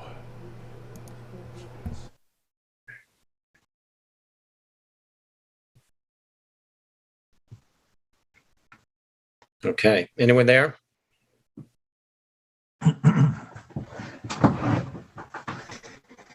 Okay, I guess not. Okay, I think we can wrap this up. As we do know, it is very similar to the next hearing, and some of these comments will overlap and may not necessarily have to be completely repeated, as Nancy Lynn suggested. John, excuse me. Yes, go ahead. We do have one more caller holding. Okay, go ahead. Okay, unmuting the last four digits of 8958. Hello, this is John Perlman from 246 Old Montauk Highway, a neighboring resident of the proposed development. Okay, are you an attorney? I am not an attorney. I'm a resident on the old No, I know highway, that, a neighboring resident. No, you said that. The reason I ask is if you are not an attorney, I have to swear you in. But first, would you spell your last name for the record, please? Yes, Perlman, Pearlman. Okay, and do you swear or affirm to tell the truth, the whole truth, and nothing but the truth? Yes. Okay, go ahead, please. Yes, I do. No, I said go ahead with your comments, please. Okay. I'm calling in to voice my concern about how this proposed project will negatively impact the stability and integrity of the bluff in this ecologically delicate area. If put through, this proposed project would likely make the surrounding homes on the hillside more vulnerable due to the destabilization of the bluff. I would like to draw the town to the comparison chart that the planning department laid out, comparing the residences of 230 and 234 to the two recent nearby projects of 254 and 260 Old Montauk Highway. Unfortunately, the land planner who actually drew up the report isn't here with us tonight because he did an incredibly detailed plan, and we would have benefited from having him present here to delve deeper into it. I believe there's a representative of the planning board, but the gentleman who did it himself is not here. First of all, I want to point out that this is a unique area where the bluff does not crest until the other side of Montauk Highway. So the town measures the setbacks for variance purposes from the bluff toe rather than the crest. But the natural resources special permit jurisdiction is still within the 100 feet from the bluff crest, which is why we're having the meeting.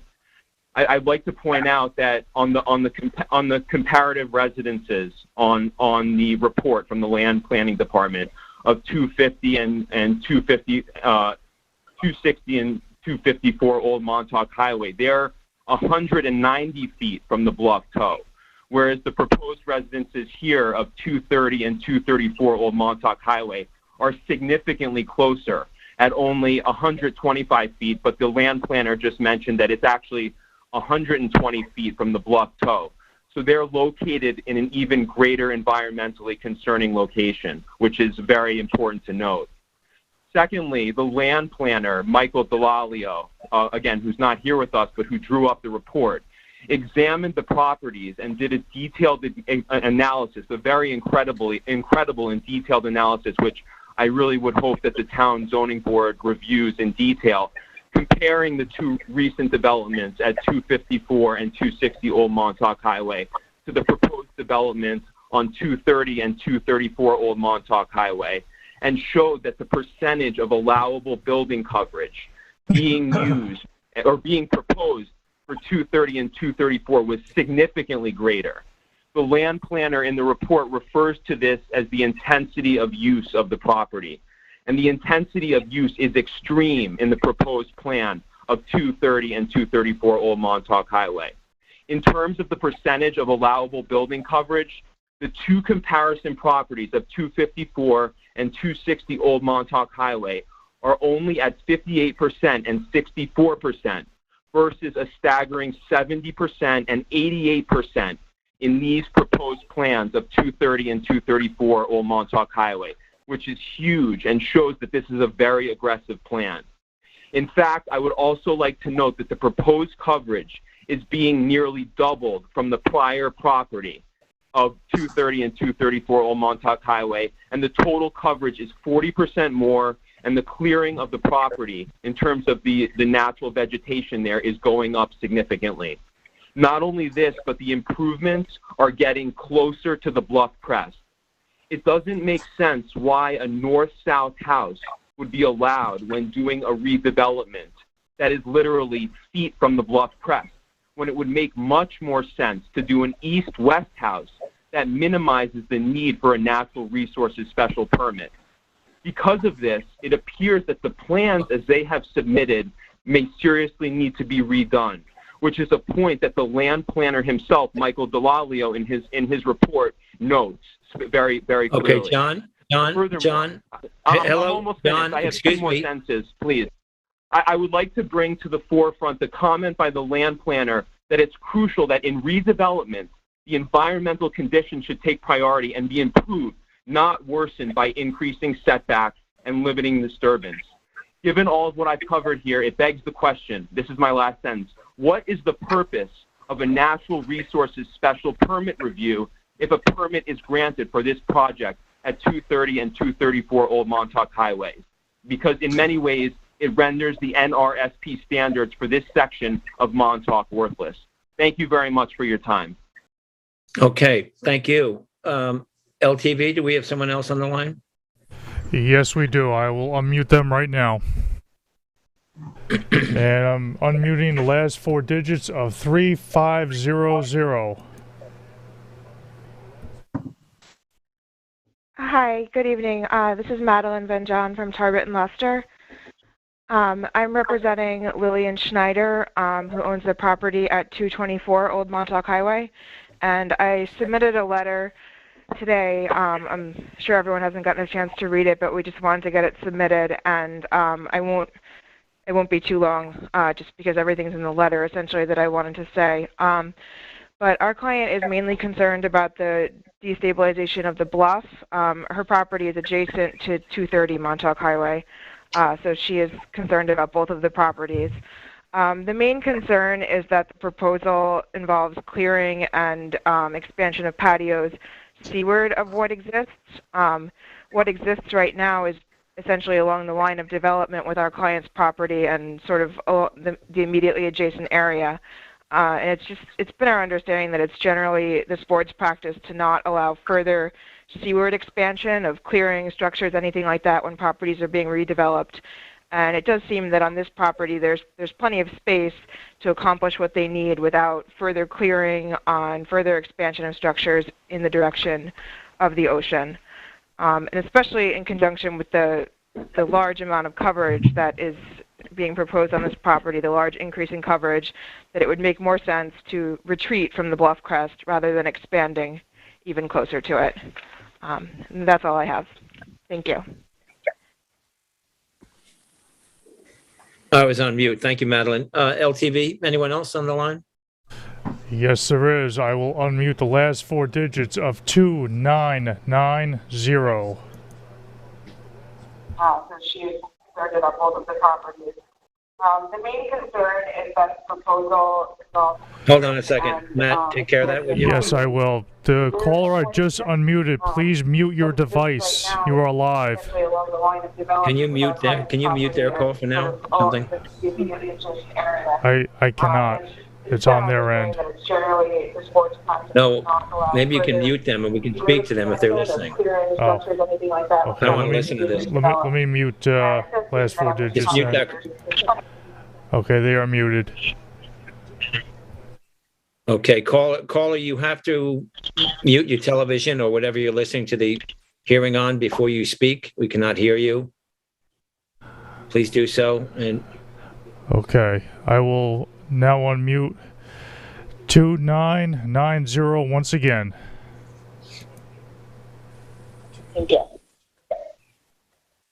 okay, hello? I was on mute. Caller? Thank you, Madeline. LTV, anyone else on the line? Yes, there is. Matt, mute that, please. That's just a repeat. Yes, I know. It's gonna do that. Okay, let's go on to another caller and we can circle back to that. Is there another caller? I'm gonna unmute this one person one more time. Last 4 digits of 8560. Right here. Hi, good evening. This is Paula Rodriguez. I'm just one of the designers for the project, and I was on the call in case I could answer any questions. So I'm okay, here thank at your you. disposal. Thank you. Thank you. Okay, Matt, next caller, please. There are 0 additional callers after that. Okay, thank you. Okay, let's go back. I think we can wrap this one up, Andy, and if Tyler has any additional comments, or the board. Otherwise, we can move on to the next public hearing. Sure. I just have a couple of brief comments that I want to make for the board. One is Terry said that we're doubling coverage on this site. I don't believe that's accurate. If you look at the survey, there is an increase in coverage, but it certainly isn't doubled. And one of the callers from not the adjacent property, I think he's a little bit farther to the east, was referencing gross floor area numbers. And I think it was erroneously perhaps called coverage. At least that's what I heard. So I wanted to point that out. The 88% numbers, those translate to the gross floor area numbers. I did also want to point out for the board, if you look at the surveys, and this one's a little bit misleading, or not misleading, but it doesn't include the full picture, there's about a 30-foot buffer between Old Montauk Highway and even the beginning of this property. That's part of the vegetated buffer that exists right now, and there's no intent to disturb that in any fashion. I do believe that also that Mike Delalio's memo was produced before we had made many of these submissions, including the revegetation plan that was provided. I also think it is relevant to note that the residents immediately to the east of this property that's shown on there, what does it say now formally? E.B. White. E.B. White is actually also under common ownership as these two properties. So we own that adjacent buffer property as well. So we're not going to be impacting in any fashion that immediate neighbor that is in fact the same owner. I think it's 246 is the address there. No, not 246. That would be 236. No, we're not impacting the owner who called in earlier, 246, right? Right. So we have a buffer there's an existing buffer between the caller who called in at 246 and 234 Old Montauk Highway by way of the property, an improved house under the same ownership of these three properties.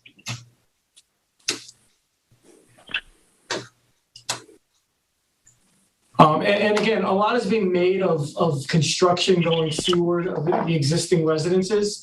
The existing residents were, as Andy said earlier, they were designed for a specific purpose, and to show homes or what they were. Those homes back when they were designed possibly could have been designed closer to Bluff Crest, and improved in these and approved. The houses were designed for specific purposes. These properties, for all intents and purposes, will be vacant lots at the end of the day with new structures on them. And as the board has always reviewed properties with removed structures, you've always reviewed these properties as vacant lots and standalone where you'd have to meet all applicable setbacks.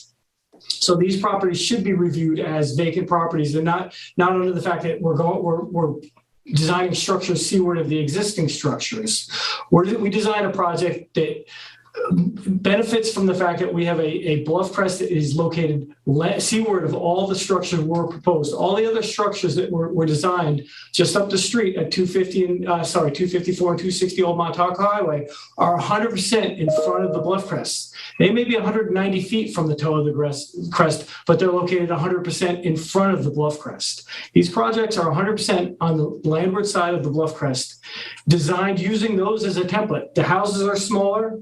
The coverages are almost all small. Everything is comparable to what was approved up the street on these properties, except for the fact, yes, they do have a larger setback to the toe of the bluff. Okay, thank you. Thank you, Joe. Okay, Terry, do you want to close us out on this one, please? Yeah. Is there any point in trying to get that one person from the public in again first, or no? Well, we got to go to the other hearing anyway. Okay. Yes, I will close this out.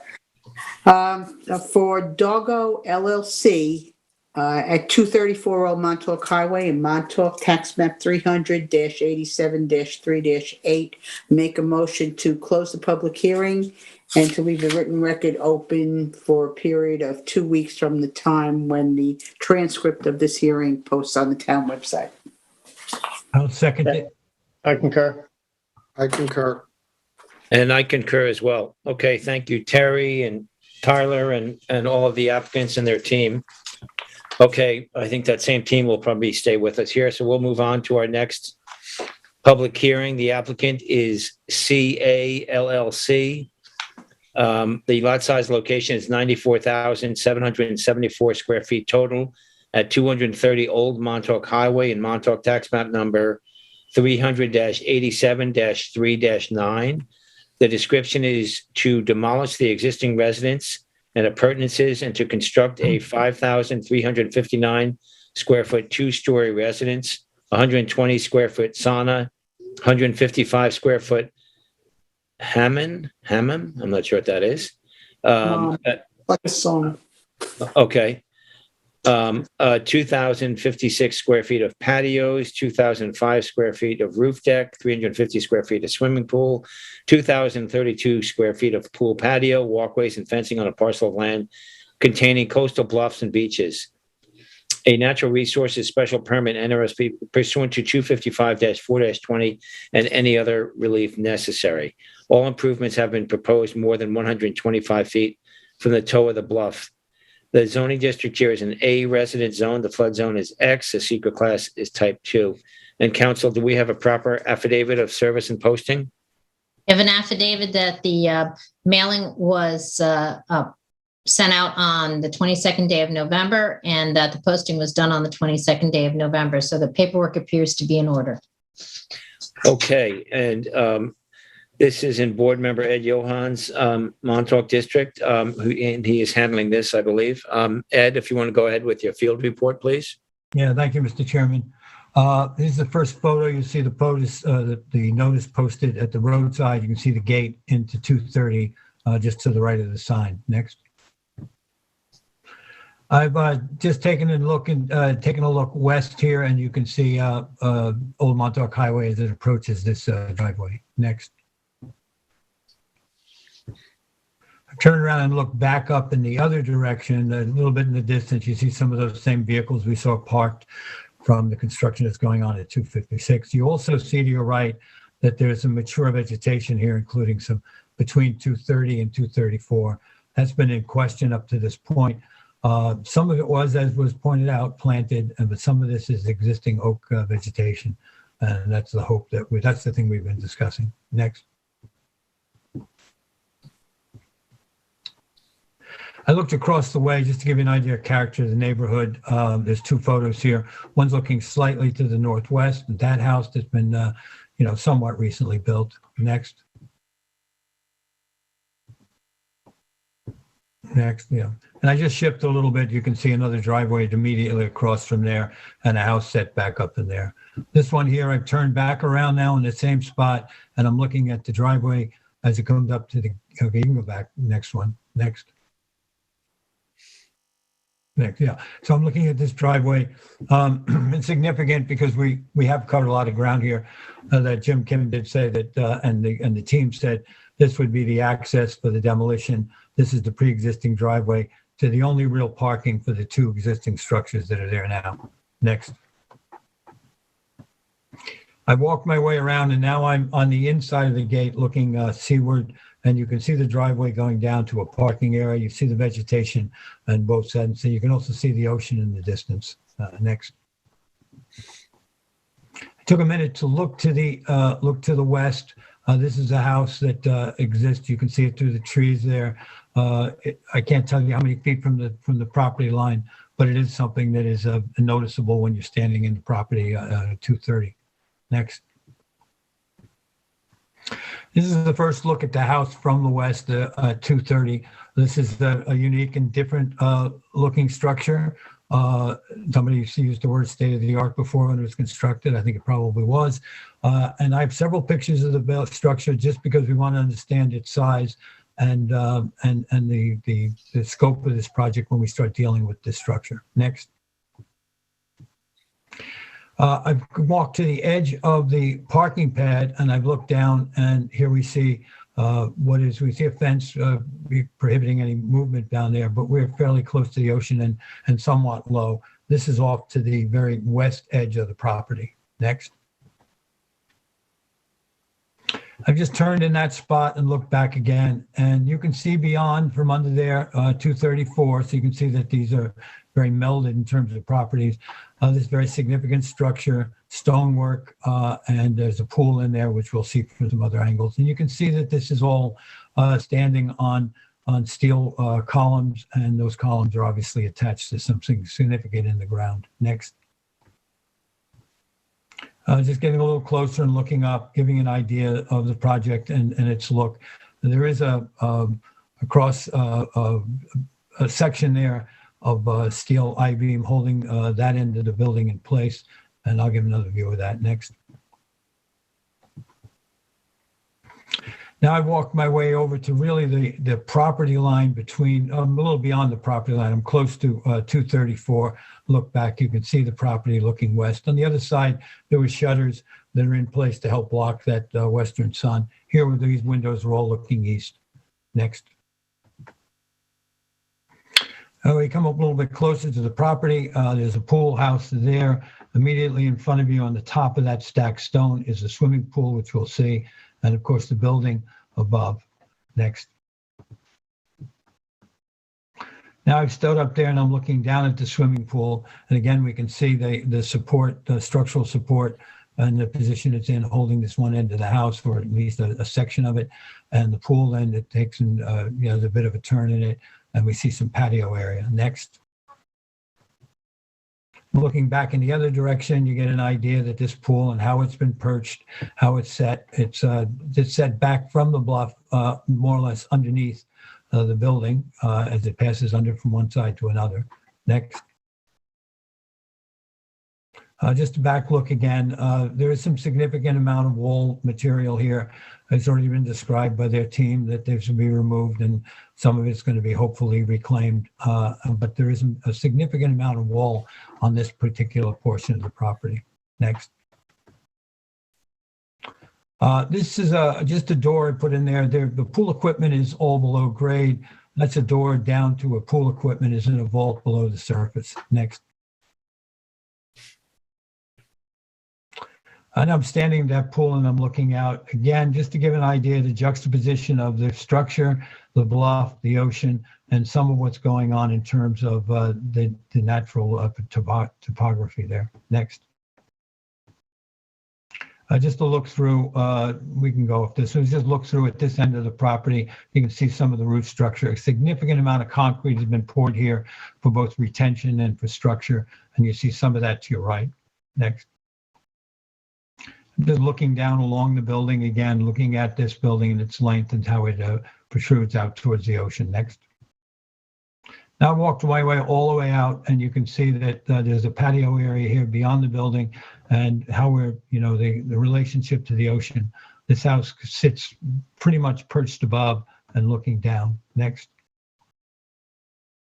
Just wanted to look over here. Now, what's been coming to discussion is a small patio area. I'll have an additional photo of it, but you can see from here, it was mentioned by Mr. Hammer that this pre-existed even the last building permits for the structure that was built I guess it was 13 or 14 years ago now. And that there, you can see there's stone and a bit of a picnic bench out there now. Next. Here I'm looking east. There's a property down there, 242, that the board has recently had a ruling on. It's actually much closer to the ocean. We can also see both 234 and how it sits in relationship to 230, and of course the neighbor that's immediately to the east. Next. I've turned the other way and I'm looking back west, and although it's a little harder to see with this light, there's also 216, which is a house that we recently acted on. Gives us some indication of the level of activity that's going on all along Old Montauk Highway. Next.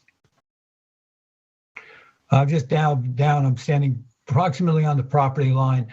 When we talked about the demolition of this portion of it, 230, that would go, whatever we see in front of us would disappear, and that would have to become a staging area according to the proposal we've recently heard. Next.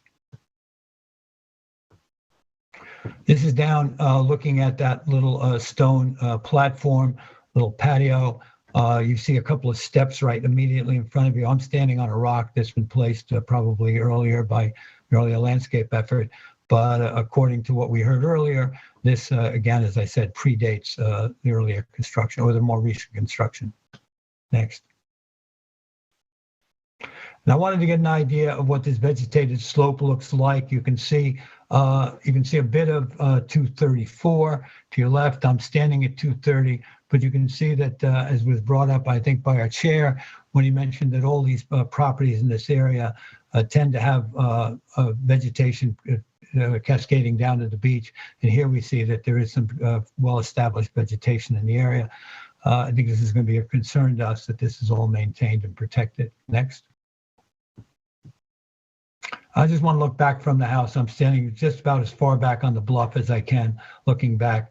I think it's important to realize that this is a fairly large structure, demolition of which has already been described, will be significant, and that whatever it is that's below grade that's holding this house in position is significant as well. So there'll be some excavation and removal of a fair amount of material here.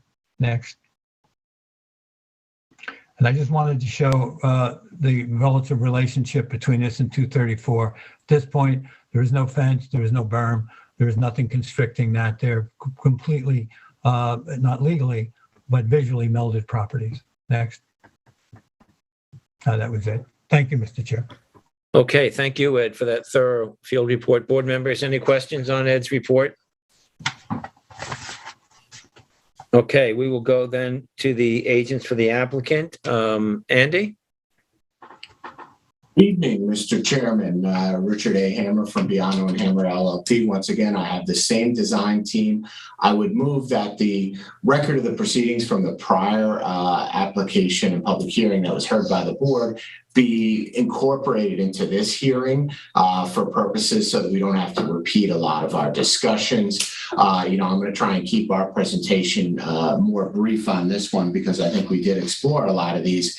I do think that Ed's field report was, the photo of the driveway access really gave a good perspective in terms of why this is the superior access and why they would use it. It's at the bottom of the hill. As you can see, those other cars that were staged for other construction were on the top of the hill. We think this is a much safer access and probably the logical one that we would want to continue to use. As I looked at some of the photos, I wonder if the coverage on the existing site was undercounted because there are, even on the other property, but this one particularly, a lot of those overhangs I think would be counted as coverage. Today, I don't think we focused on that when Walbridge placed the same coverage numbers back on the survey because it was calculated for the prior application and wasn't entirely relevant to this application until we started comparing coverage numbers, et cetera. I do believe that if you recalculated that according to architect's drawings, you would be adding a significant amount of coverage, particularly on this structure because of those extensive overhangs. I think the pictures also show that, yes, we have retaining walls on this structure that are covered with a stone veneer. Largely underneath that would be the concrete retaining walls and the structural supports. Perhaps, Jim, if you have questions about the demolition of those structures, you can certainly answer them. Andy, it's John. Let me just jump in. I think the point you just made is a good one that I think you and this board would probably be interested in a direct comparison of the coverages per today's current code. So as you know, this record, the written record, will be open for a bit of time, and I'm sure the board would welcome.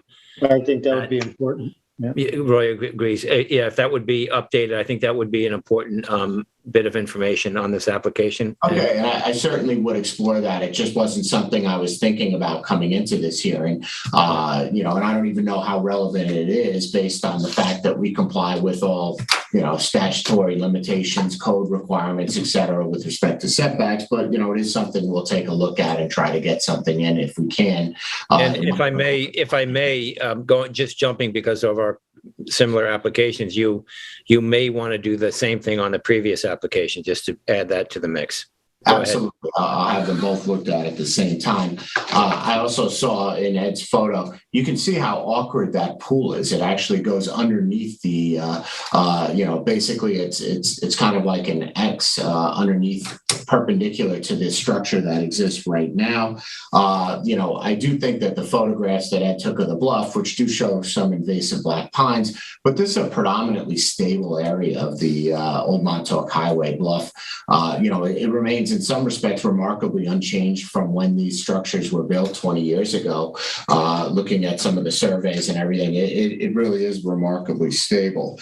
Other than that, I think the revegetation plan, the current picture that he took that sort of shows these things ideologically and connected by that lawn area it's going to be a very different scenario when you actually include the revegetation plan that we're talking about introducing to this. It's going to create a much more distinct and much more limited interconnectivity of these properties that will ultimately result in a lot more benefits, to the bluff and to the vegetated portions of the site.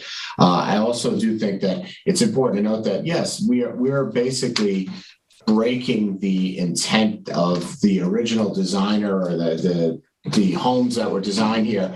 We're basically making these homes more independent and standalone and more independent of each other. This includes structures that would be used by this house versus the other house. The other thing I did want to point out, this is the property that really has extensive areas of these overhangs.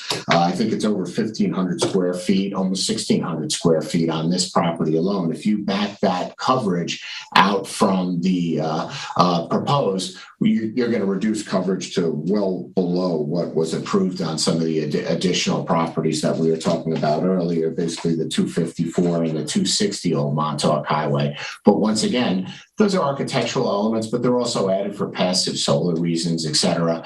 And I think that, they don't add square footage in terms of gross floor area, but they are an important element of the architectural plan on here that does bump up that number in some respects artificially, that in a way that was not contemplated when these original approvals were issued.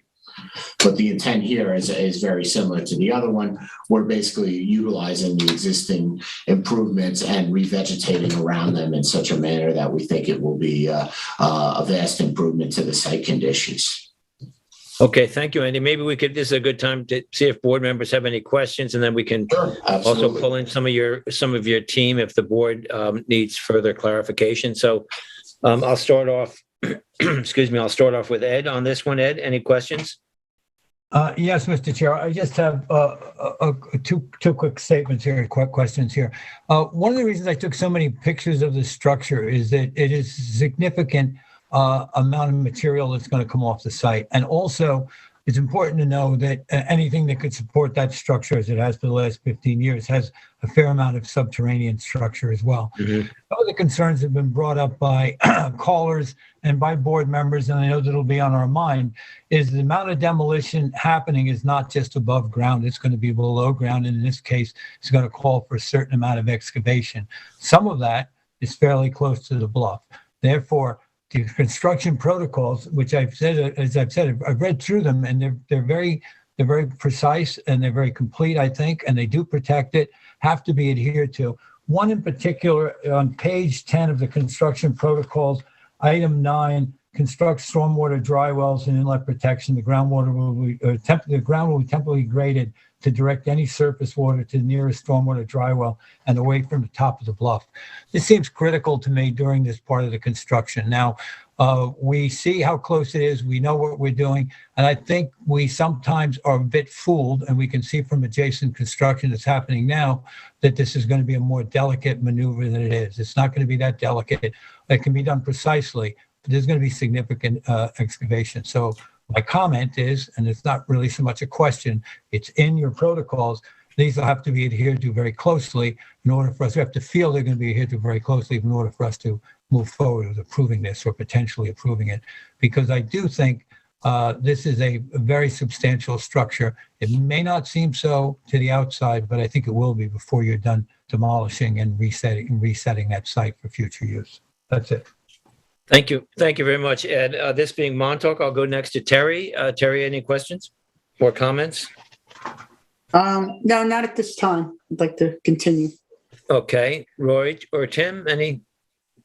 My comment would focus on the easement, and I think we should clarify that, or we could clarify that at this point. Sure. Andy, you want to take that, Andy?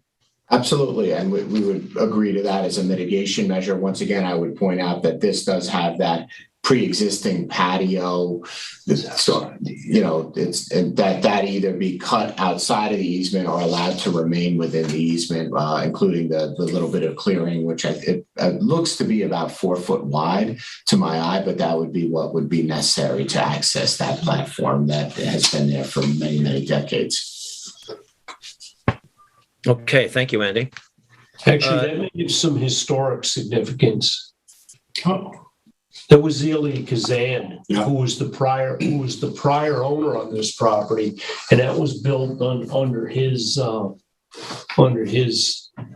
watch. Mm-hmm. Thanks, Jim. Tim, did you have any questions or comments? My comment would be that it's just a tad inconsistent for one representative to reference the fact that we typically look at these properties as a blank palette, which I happen to agree with, and at the same time make reference to a pre-existing structure that they want to keep. So I would just point out the inconsistency of those two point of view. I think that's a very good point. I echo that as well. I don't know if Andy or Joel wants to handle that one. Well, and in particular, we're talking about this particular look, this tiny this small patio area.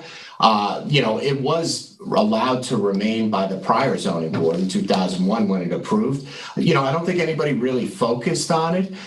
It's a very small, non-reactive, structure. That's why we're proposing to not, to actually remove it. You can look, it's a stone retaining wall. I think it would require heavy equipment to be brought down into the area that we're trying to stay away from. So this might be the one case where I'd say, well, it's not really a blank slate.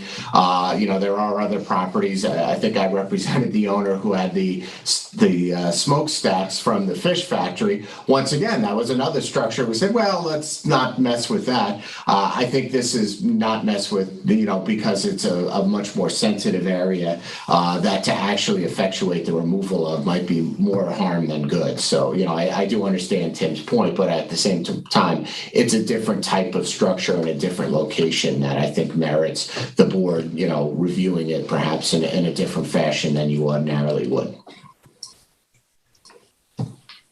Okay, let's go to the planning department now. Tyler Borsak. Tyler, if you would, please. Sure. Tyler Borsak for the planning department again. I would just reiterate what was stated for the last application. Everything that I would state is in the technical analysis memo, so I don't feel that just saying them to say them it changes anything. You've heard what I had to say about the last application. We have the same feelings for this application, and all that information is in the technical analysis memo either way, so it's on the record for this application. And the only change would be the revegetation plan that was submitted, and again, we would want to see it updated to include more woody vegetation and less sweeping, grass and wildflower areas. But other than that, I can answer any questions you might have. Okay, appreciate that, Tyler. Board members, any questions for Tyler? Well, I just wanted to clarify that last statement. I know when we were discussing the other property that Tyler made the same statement about the revegetation plan being updated. I know we recently got another revegetation plan. So that is the new revegetation plan that you're saying does need to be updated. Is that correct? Yeah, this is the one that was recently submitted. Right. Okay. Tyler, have you had any dialogue with LaGuardia Design or with Jim Grimes on this? No, or maybe I just reviewed it in the last few days, so I haven't had a chance. Yeah, I know it came. Got it. You can see that the little circles here. We can zoom in. Those are your shrubs, and then the red areas are I think beach grass on this one. So it's significant amounts of beach grass. With limited amounts of woody vegetation, which we would want to see supplemented with more woody vegetation. Right. And some maybe we should open up the line quickly briefly to Dan Thorpe at LaGuardia Design to comment on that, if you would, Matt, if Dan is there. Dan Thorpe is 9750. Okay, great. Dan, I'll go ahead and Dan, I'm going to swear you in. Okay. Dan, do you swear or affirm to tell the truth, the whole truth, and nothing but the truth?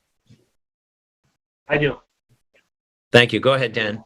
Yeah, we're happy to reassess the plan and work with Tyler on coming up with a palette that is more acceptable. I mean, at the end of the day, we're trying to create a maritime dunescape, and this was our initial pass, the visual of the dune wrapping these buildings. We were doing a lot of recontouring to establish the existing topography that predated the previous or the existing structures.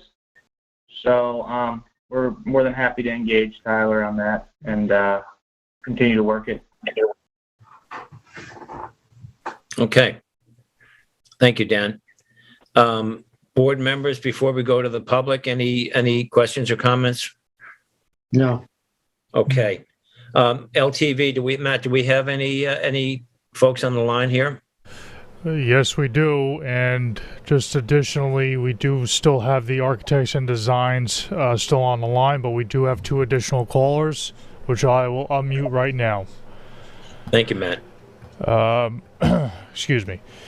Unmuting last 4 digits of 2990.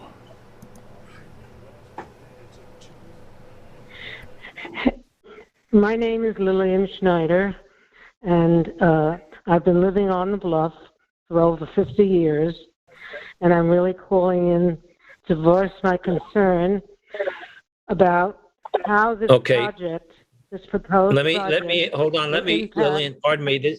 Hello, this is the chairman. Let me interrupt you, please. If you're not an attorney, I must swear you in. Okay. So then do you swear or affirm to tell the truth, the whole truth, and nothing but the truth? Yes, I do. Okay, go ahead, please. We need her address? I just wanted to... Oh, yes, we do. Could we have your address, please, for the record? And the spelling of your last name, please. SCHNEIDER, and the address is 224 Old Montauk Highway. Okay, you have 3 minutes. Go ahead, please. Okay, I just wanted to add that I've been living on that bluff for over 50 years, and I'm concerned. I'm calling in to voice my concern about how the project, as it's been proposed, will impact the stability of the bluff, which will have a direct impact on my own property as well, and also as well as the properties of everyone else living on the bluff. So I'd like you to consider this very carefully, and please take careful note of the letter that was sent by my attorneys, Tarbett and Lester, and also take concern over the planning department memo to you, the old memo to you. Thank you very much. Okay, thank you very much. Matt, do we have anyone else from the public? Yes, we do, and I will unmute them right now. Last 4 digits of 9707. Hi, my name's Jackie D'Alessandrini. I live at 209 Old Montauk Highway, across the street from the projects, and I'm just calling to voice my concern. Okay, but first of all, if you are not an attorney, I must swear you in. And as well, could you please state your name, address, and spell your last name, please? Oh, you gave us the address. I'm sorry. Jackie D'Alessandrini. Could you spell that, please? Jack, DEALESSANDRINI. Okay. Address is 209 Old Montauk Highway. Okay, thank you. And do you swear or affirm to tell the truth, the whole truth, and nothing but the truth? I do. Okay, go ahead, please. I'm just calling to express my concern, not only about the stability of the bluff and the pile driving that will go on in the bluff. Down the road, there are 100 piles driven in for one house. I don't know how many piles will be driven in for these, but my whole house shakes every time they drive a pile, and I live across the street on the high side of the old highway. My other concern is that whatever these owners do or construction projects occur going forward, the trucks can't be parked on the old highway. We've had horrible accidents, cars flipping over, head-ons, and they have to find a place. If people can afford to build a $10 million house, then they should be able to find a place to put the construction workers' cars so they're not on the highway. And not on the side streets either. I mean, maybe we need to include that in the cost of construction. That's all I have to say. Thanks. Okay, thank you. Just so you know, I'm not sure if you were listening to the last hearing, but that was addressed by the builders, whereby they will have a staging area and also renting parking space from the state, and as well using vans to shuttle workers. So, And who they is did enforcing? Who will enforce that? Who will enforce that? Because right now it's up to the police, and they really have so much to do. Who will enforce that? Well, it is in there, I believe. I'm not sure actually if that isn't. It's a good question. Maybe the applicants want to answer that question. Andy or Joel? I will give you Jim Kim. Sure, Okay. it's Jim Kim. So the police enforce it for us. They came there whenever people parked. They came and gave us warnings, and they started ticketing people, and we told them. So we took over and just pushed everybody down the street. And then at the end, Jim Grimes. Okay, I'm sorry. This isn't really meant to be The amount of construction vehicles on the street on a daily basis is over 100 some days. 100 Okay, cars hold on on. our road. It's too much. Okay, Forget just so the bluff. Matt, The we have road's going to go. Sorry, we're going to have to end this because we're not. Those cars have nothing to do with this application. So we're not getting into a debate here. But thank you for calling in, and we certainly understand your comments and appreciate them. Okay. But we'd also like to address no piles. Go ahead. There are no piles. There will be no pile driving on this project. There'll be no pile driving. Okay. But thank you for your call. We appreciate it. And your comments are part of the official record as well.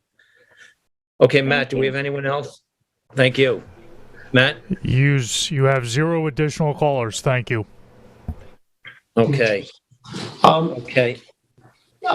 Chairman, before we leave the meeting, there's considerable dialogue here about the destabilization of this bluff. And our firms, we've got extensive experience down here, and I think one of the most challenging projects in recent years was 184 Old Montauk Highway. And, we're not building the space shuttle here. These planting projects we do on a daily basis. And in this case here, we'll be doing this for the second time, and it's very disheartening. This project was in 10, 15 years ago, was completely restored. It was beautiful. And it's unfortunate, the management of this property after it passed from the original owner is really, we're looking at the consequence to that. And, I think this is an opportunity to bring this property as far as habitat, as far as having some benefits to nature, is the opportunity to bring this property back from the brink. And I hope the board, sees this. Okay. Thank you, Jim. If I could, I just want to just kind of hammer home this whole eve and coverage issue with regards to the building coverage. Had these eaves been 13 inches shorter, they would have been 23 inches and not counted towards building coverage. The percentage of coverage that would have been on this property would have gone 230 would have gone down from 70% to 49.25%.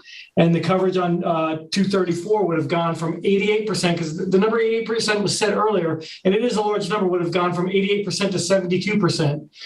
If this underground garage wasn't part of the coverage too, on 234, we'd go down to 55%.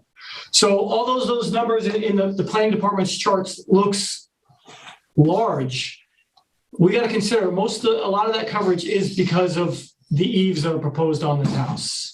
Thanks, Joel. And Joel, as you know, you will be able to, besides adding any additional survey information and analysis, obviously you can submit any of what you've just discussed as well, in your submissions to the written record. I think that's important to have. Thank you. We'll do that. Okay. Thank you. Okay. Ed, would you like to close this out here, please? Yes, I would, Mr. Chair.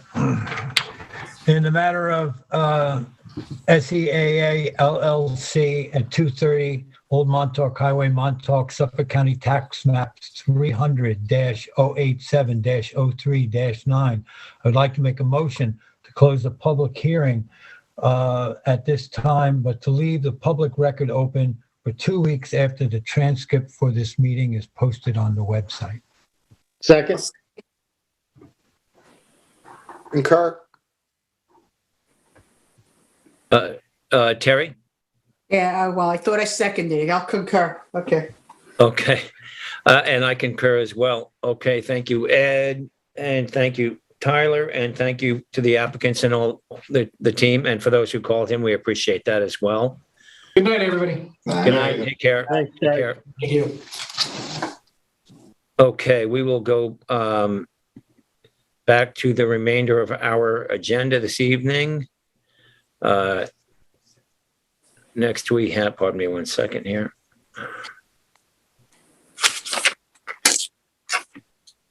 Okay. Hello, we there? We all good? Excuse me, that was on my end. Okay. Okay, next we will go to work session number 4 on our agenda, 4D. Under other decisions, we'll go to Kevin McDermott at 3 Merrill's Road in Montauk, tax map number 300-84-3-18. And this is a request to reopen the record. Let's see, which of our board members in Montauk handled this? Remind me, please. It's not Montauk. Montauk? It I'm says against it. Oh, it says 3 Merrill's Road, Montauk here. Oh, I I apologize. was going to say, I never heard of Melrose Road. 3 Merrill's Road in Amagansett. And it's a if typo. I can refresh the board's recollection, this is a hearing that we heard a few months ago, and the transcript posted and in early November, and 2 weeks after got us to November 23rd. So the record has closed. During the hearing, you did request some or had discussed the submission of additional information. That was never submitted. And the agent is now asking that the board consider reopening the records and being allowed a little bit additional time so that they can get these submissions in. They're looking for till the end of December. Which is, you know, it's not a significant time frame. However, this was scheduled to be discussed at the work session next week, but it certainly can be postponed until January if the board wishes to have those additional submissions. Okay, thank you. I appreciate that, Nancy Lynn. Yes, now I do recall the letter that came in. And this being in my Amagansett district, I am fine considering the holidays and plus how busy, the professional surveyors and the professional offices are this time of the year, especially. I'm fine with this. Board members, are you all okay? Yeah. Okay. I will go ahead. Can I just ask that Sure. the applicant feel that the end of December is adequate amount of time? We still have two significant holidays, so we're going to be asked to extend this once again. Are they going to be comfortable at this point? They requested till the end of December, and that's the amount of time that they asked for. You could, if you felt that it were seem more reasonable, to look at what would potentially be your first meeting in January on January 11th. To have it in by then. I think that makes good sense, Nancy Lynn, if the board's okay with that. Do you need a motion for this, Nancy Lynn? I believe you do. You'd have to make a motion to reopen the written record and until January 11th. Okay, thank you. I will do so. With regard to Kevin McDermott at 3 Merrill's Road, tax map number in Amagansett, tax map number 300-84-3-18, to reopen the record and leave it open until January 11th, 2022. Second. Nope. I concur. Roy got that second. Ed and Terry, you concur? Concur. Okay, thank you all. Okay, next we'll go on to some extensions of time. The first we have is Lynn Fisher. This is at 82 Fleming Road in Montauk. And let's see. We got Tyler there. Terry or Ed, could you jump in if this is yours, if you please? Well, I thought we had Tyler here who's going to review it for us. Oh, yes, I'm sorry. Yes, we'll have Tyler, of course, yes. Excuse me. Yeah, I could give you a little rundown. Yeah, I'll go ahead. I will just mention that this will, Tyler, you go ahead. Go ahead, if you please, Tyler. Sure. So this one was originally granted in 2010. So it's been quite a while, which certainly deserves a little bit more attention than one that's more recent. There was some issues with this one back when the building permit was issued, and there was a attempt at a modification to make the basement deeper, which was never approved by the zoning board. But as far as we're aware at this point, that A, it hasn't occurred, and B, has sort of been resolved in that it's not currently being attempted to be done anymore. I think the building permit was withdrawn, or the building permit was withdrawn. That being said, the extension is for some additions to the existing residence. The tax map lines are messed up on this part of the aerials, but it's this house right here in the middle. So they had some additions to it. I forget what the total number is: 290, 287 patio, and a 54 square foot covered porch. So small additions to a non-conforming residence. They did have an application not in front of the zoning board, but they had submitted one which they're not pursuing right now. That's sort of on hold. But for now, they're applying for an extension of time for the additions to the residence that were approved back in 2010. There is some issues, obviously, with the depth of the basement that had gone on. So it's not as straightforward as an extension of time as the board normally sees that, and it's over 10 years old at this point. Okay, thank you, Tyler. Yeah, my concern on this one, I spoke to Tyler about it, was as he said, there was a request for modification for the basement, and then there was an ownership change and an application that ended up, I guess, getting withdrawn or nothing happening. It never got scheduled with us. So I'm okay with the extension of time as long as it is applicable for the permit as it was approved originally and not for any other changes to be included on that. I don't know if we can make an extension of time conditional, can we? I mean, that would be a modification, Terry. Wouldn't that be up to the town to come to us with a modification? Yeah, I think, Council, you want to jump in? Yeah, I can jump in. If you're just extending what was approved. So the extension of time is only on what has actually been approved. And so it wouldn't condition it to say, it just is making it clear to the applicant that the board is only extending the approval they've given and not in some way acquiescing to their since withdrawn request for additional modifications. Okay, so as long as that is made clear, I'm fine with it. Yeah, it's a legitimate concern, Barry. Thank you. Okay, thank you. Thank you, Terry. Okay, next we will move on to Schwartz. The extension of time for Schwartz, and this is at 1 Pheasant Woods Lane in East Hampton, tax map number 300-135-4-6.1. And Tyler, maybe you can walk us through this, and then we'll ask Tim to pick it up from there. Sure. So this was granted back in 2018. So this would be the first extension that they're requesting. On the application, they're requesting additional time to do revegetation. They were having issues with the pandemic and just getting plants and people to do the revegetation. So they're requesting for an additional year in order to do the revegetation and then get their CO. Thank you, Tyler. Tim, you want to pick it up? Sure. I remember this application and determination from several years ago, and I'm supportive of the extension of time. Thank you. I agree. Yeah, I'm good with it. Roy, you good? And yes. Yeah, I'm fine with it. Okay, thank you. Next, we'll move on to Prusak. And this is at 223 Kings Point Road in Springs, tax map number 300-24-1-38. And we'll go again to Tyler Borsak, if you please, Tyler, and then ask Roy to pick it up. Roy Sure. Delaney. So this was originally approved back in 2000.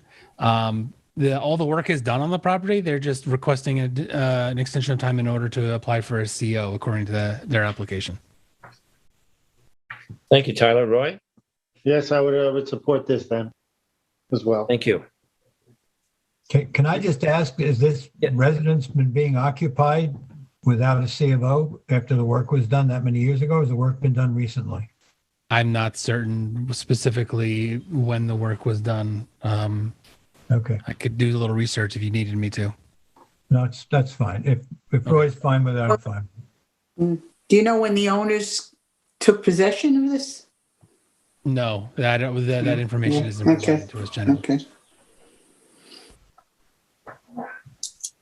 Yeah, as long as the work was done, I'm okay with it. For 1 year. I'm also good with it, Mr. Chairman. Thank you. I am as well. Roy and Ed, we all good? Yeah. I'm fine. Thank you. Okay, thank you. Okay, next we'll move on to Ronan Donnelly and Paul Sahai at 45 Maple in Amagansett, and tax map number 300-175-6-22.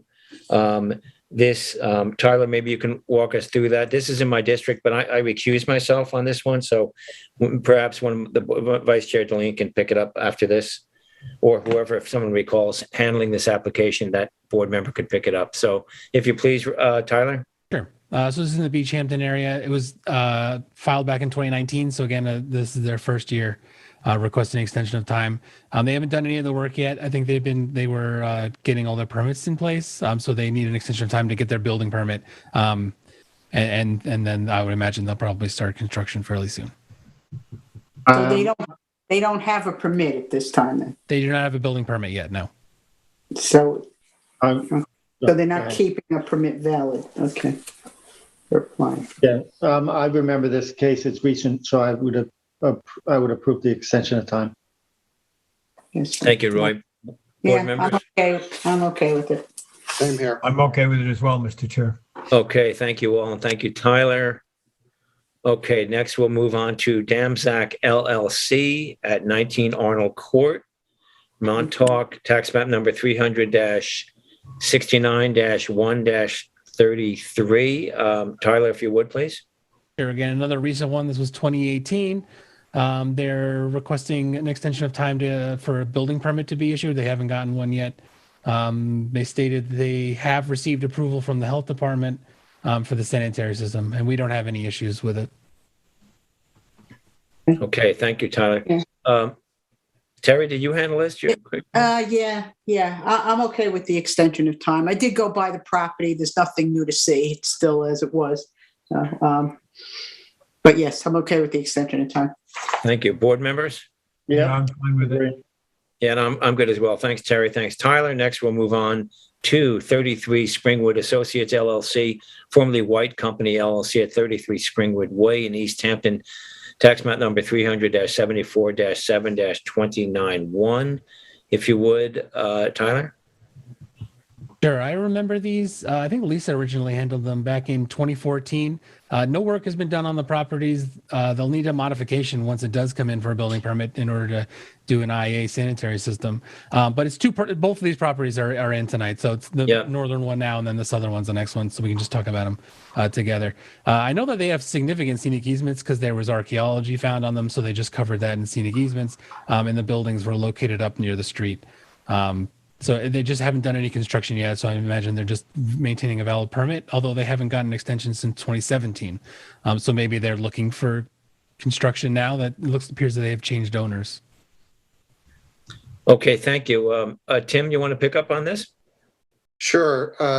Eleni sent this probably a couple of weeks ago, so I did take a look at it, and I'm comfortable with this. I would approve the extension of time. Okay. Board members, I'm fine as well. Me too. Yeah, I'm okay. Thank you. We'll move on. Next, we have 147-20 Realty Corp., formerly White Company LLC at 35 Springwood Way in East Hampton, tax map number 300-74-7-29.2. And I am also good with this one. Thank you, That- Tim. That's the same ownership, right? Yeah, that Tyler just talked about. Yes, Yeah, I'm that's okay. on property, yeah. I agree. I am as well. I am as well. Thank you. Thank you, Tyler and Tim. Okay, next we'll go to the minutes approval, the draft minutes for November 16th, 2021. Do I have a motion to approve the draft minutes? I did look at them and they look good to me, so I will make a motion to approve the minutes of the East Hampton Town Zoning Board of Appeal minutes for November 16th, 2021. I'll second it. I concur. And I concur as well. Thank you all. Council, do you have anything left? I do not. I apologize for not having the resolutions ready for you this week, but you will have them next week. And will be our last meeting of the year, so we'll wrap up as much as we can at that time and move on. Thank you, and no apology necessary. Thank you, Nancy Lynn, for all, Tyler, Brian, Laura, the planning department, and to board members. Thanks for all. We made it through, and have a good evening. We have one more motion. Oh, we do have a motion, of course. The most important, perhaps. Vice Chair Deline, if you please. Therefore, Mr. Chairman, I make a motion to close the hearing of in the work session of the Town of East Hampton Zoning Board of Appeals for Tuesday, December 7th at 9:14 p.m. And what time is it where you are, John? That would be 4:14 p.m. All right. Now it's really happy hour time for them. All right. Enjoy, John. Thanks you all. Great Second. meeting. Hey, Ed, Oh, I yeah, let's concur do with that. that. And I concur. Ed concurs. Yeah. We're getting sloppy here. Thanks you all. Travel safe, John. Thanks. Thanks you all. Much appreciated.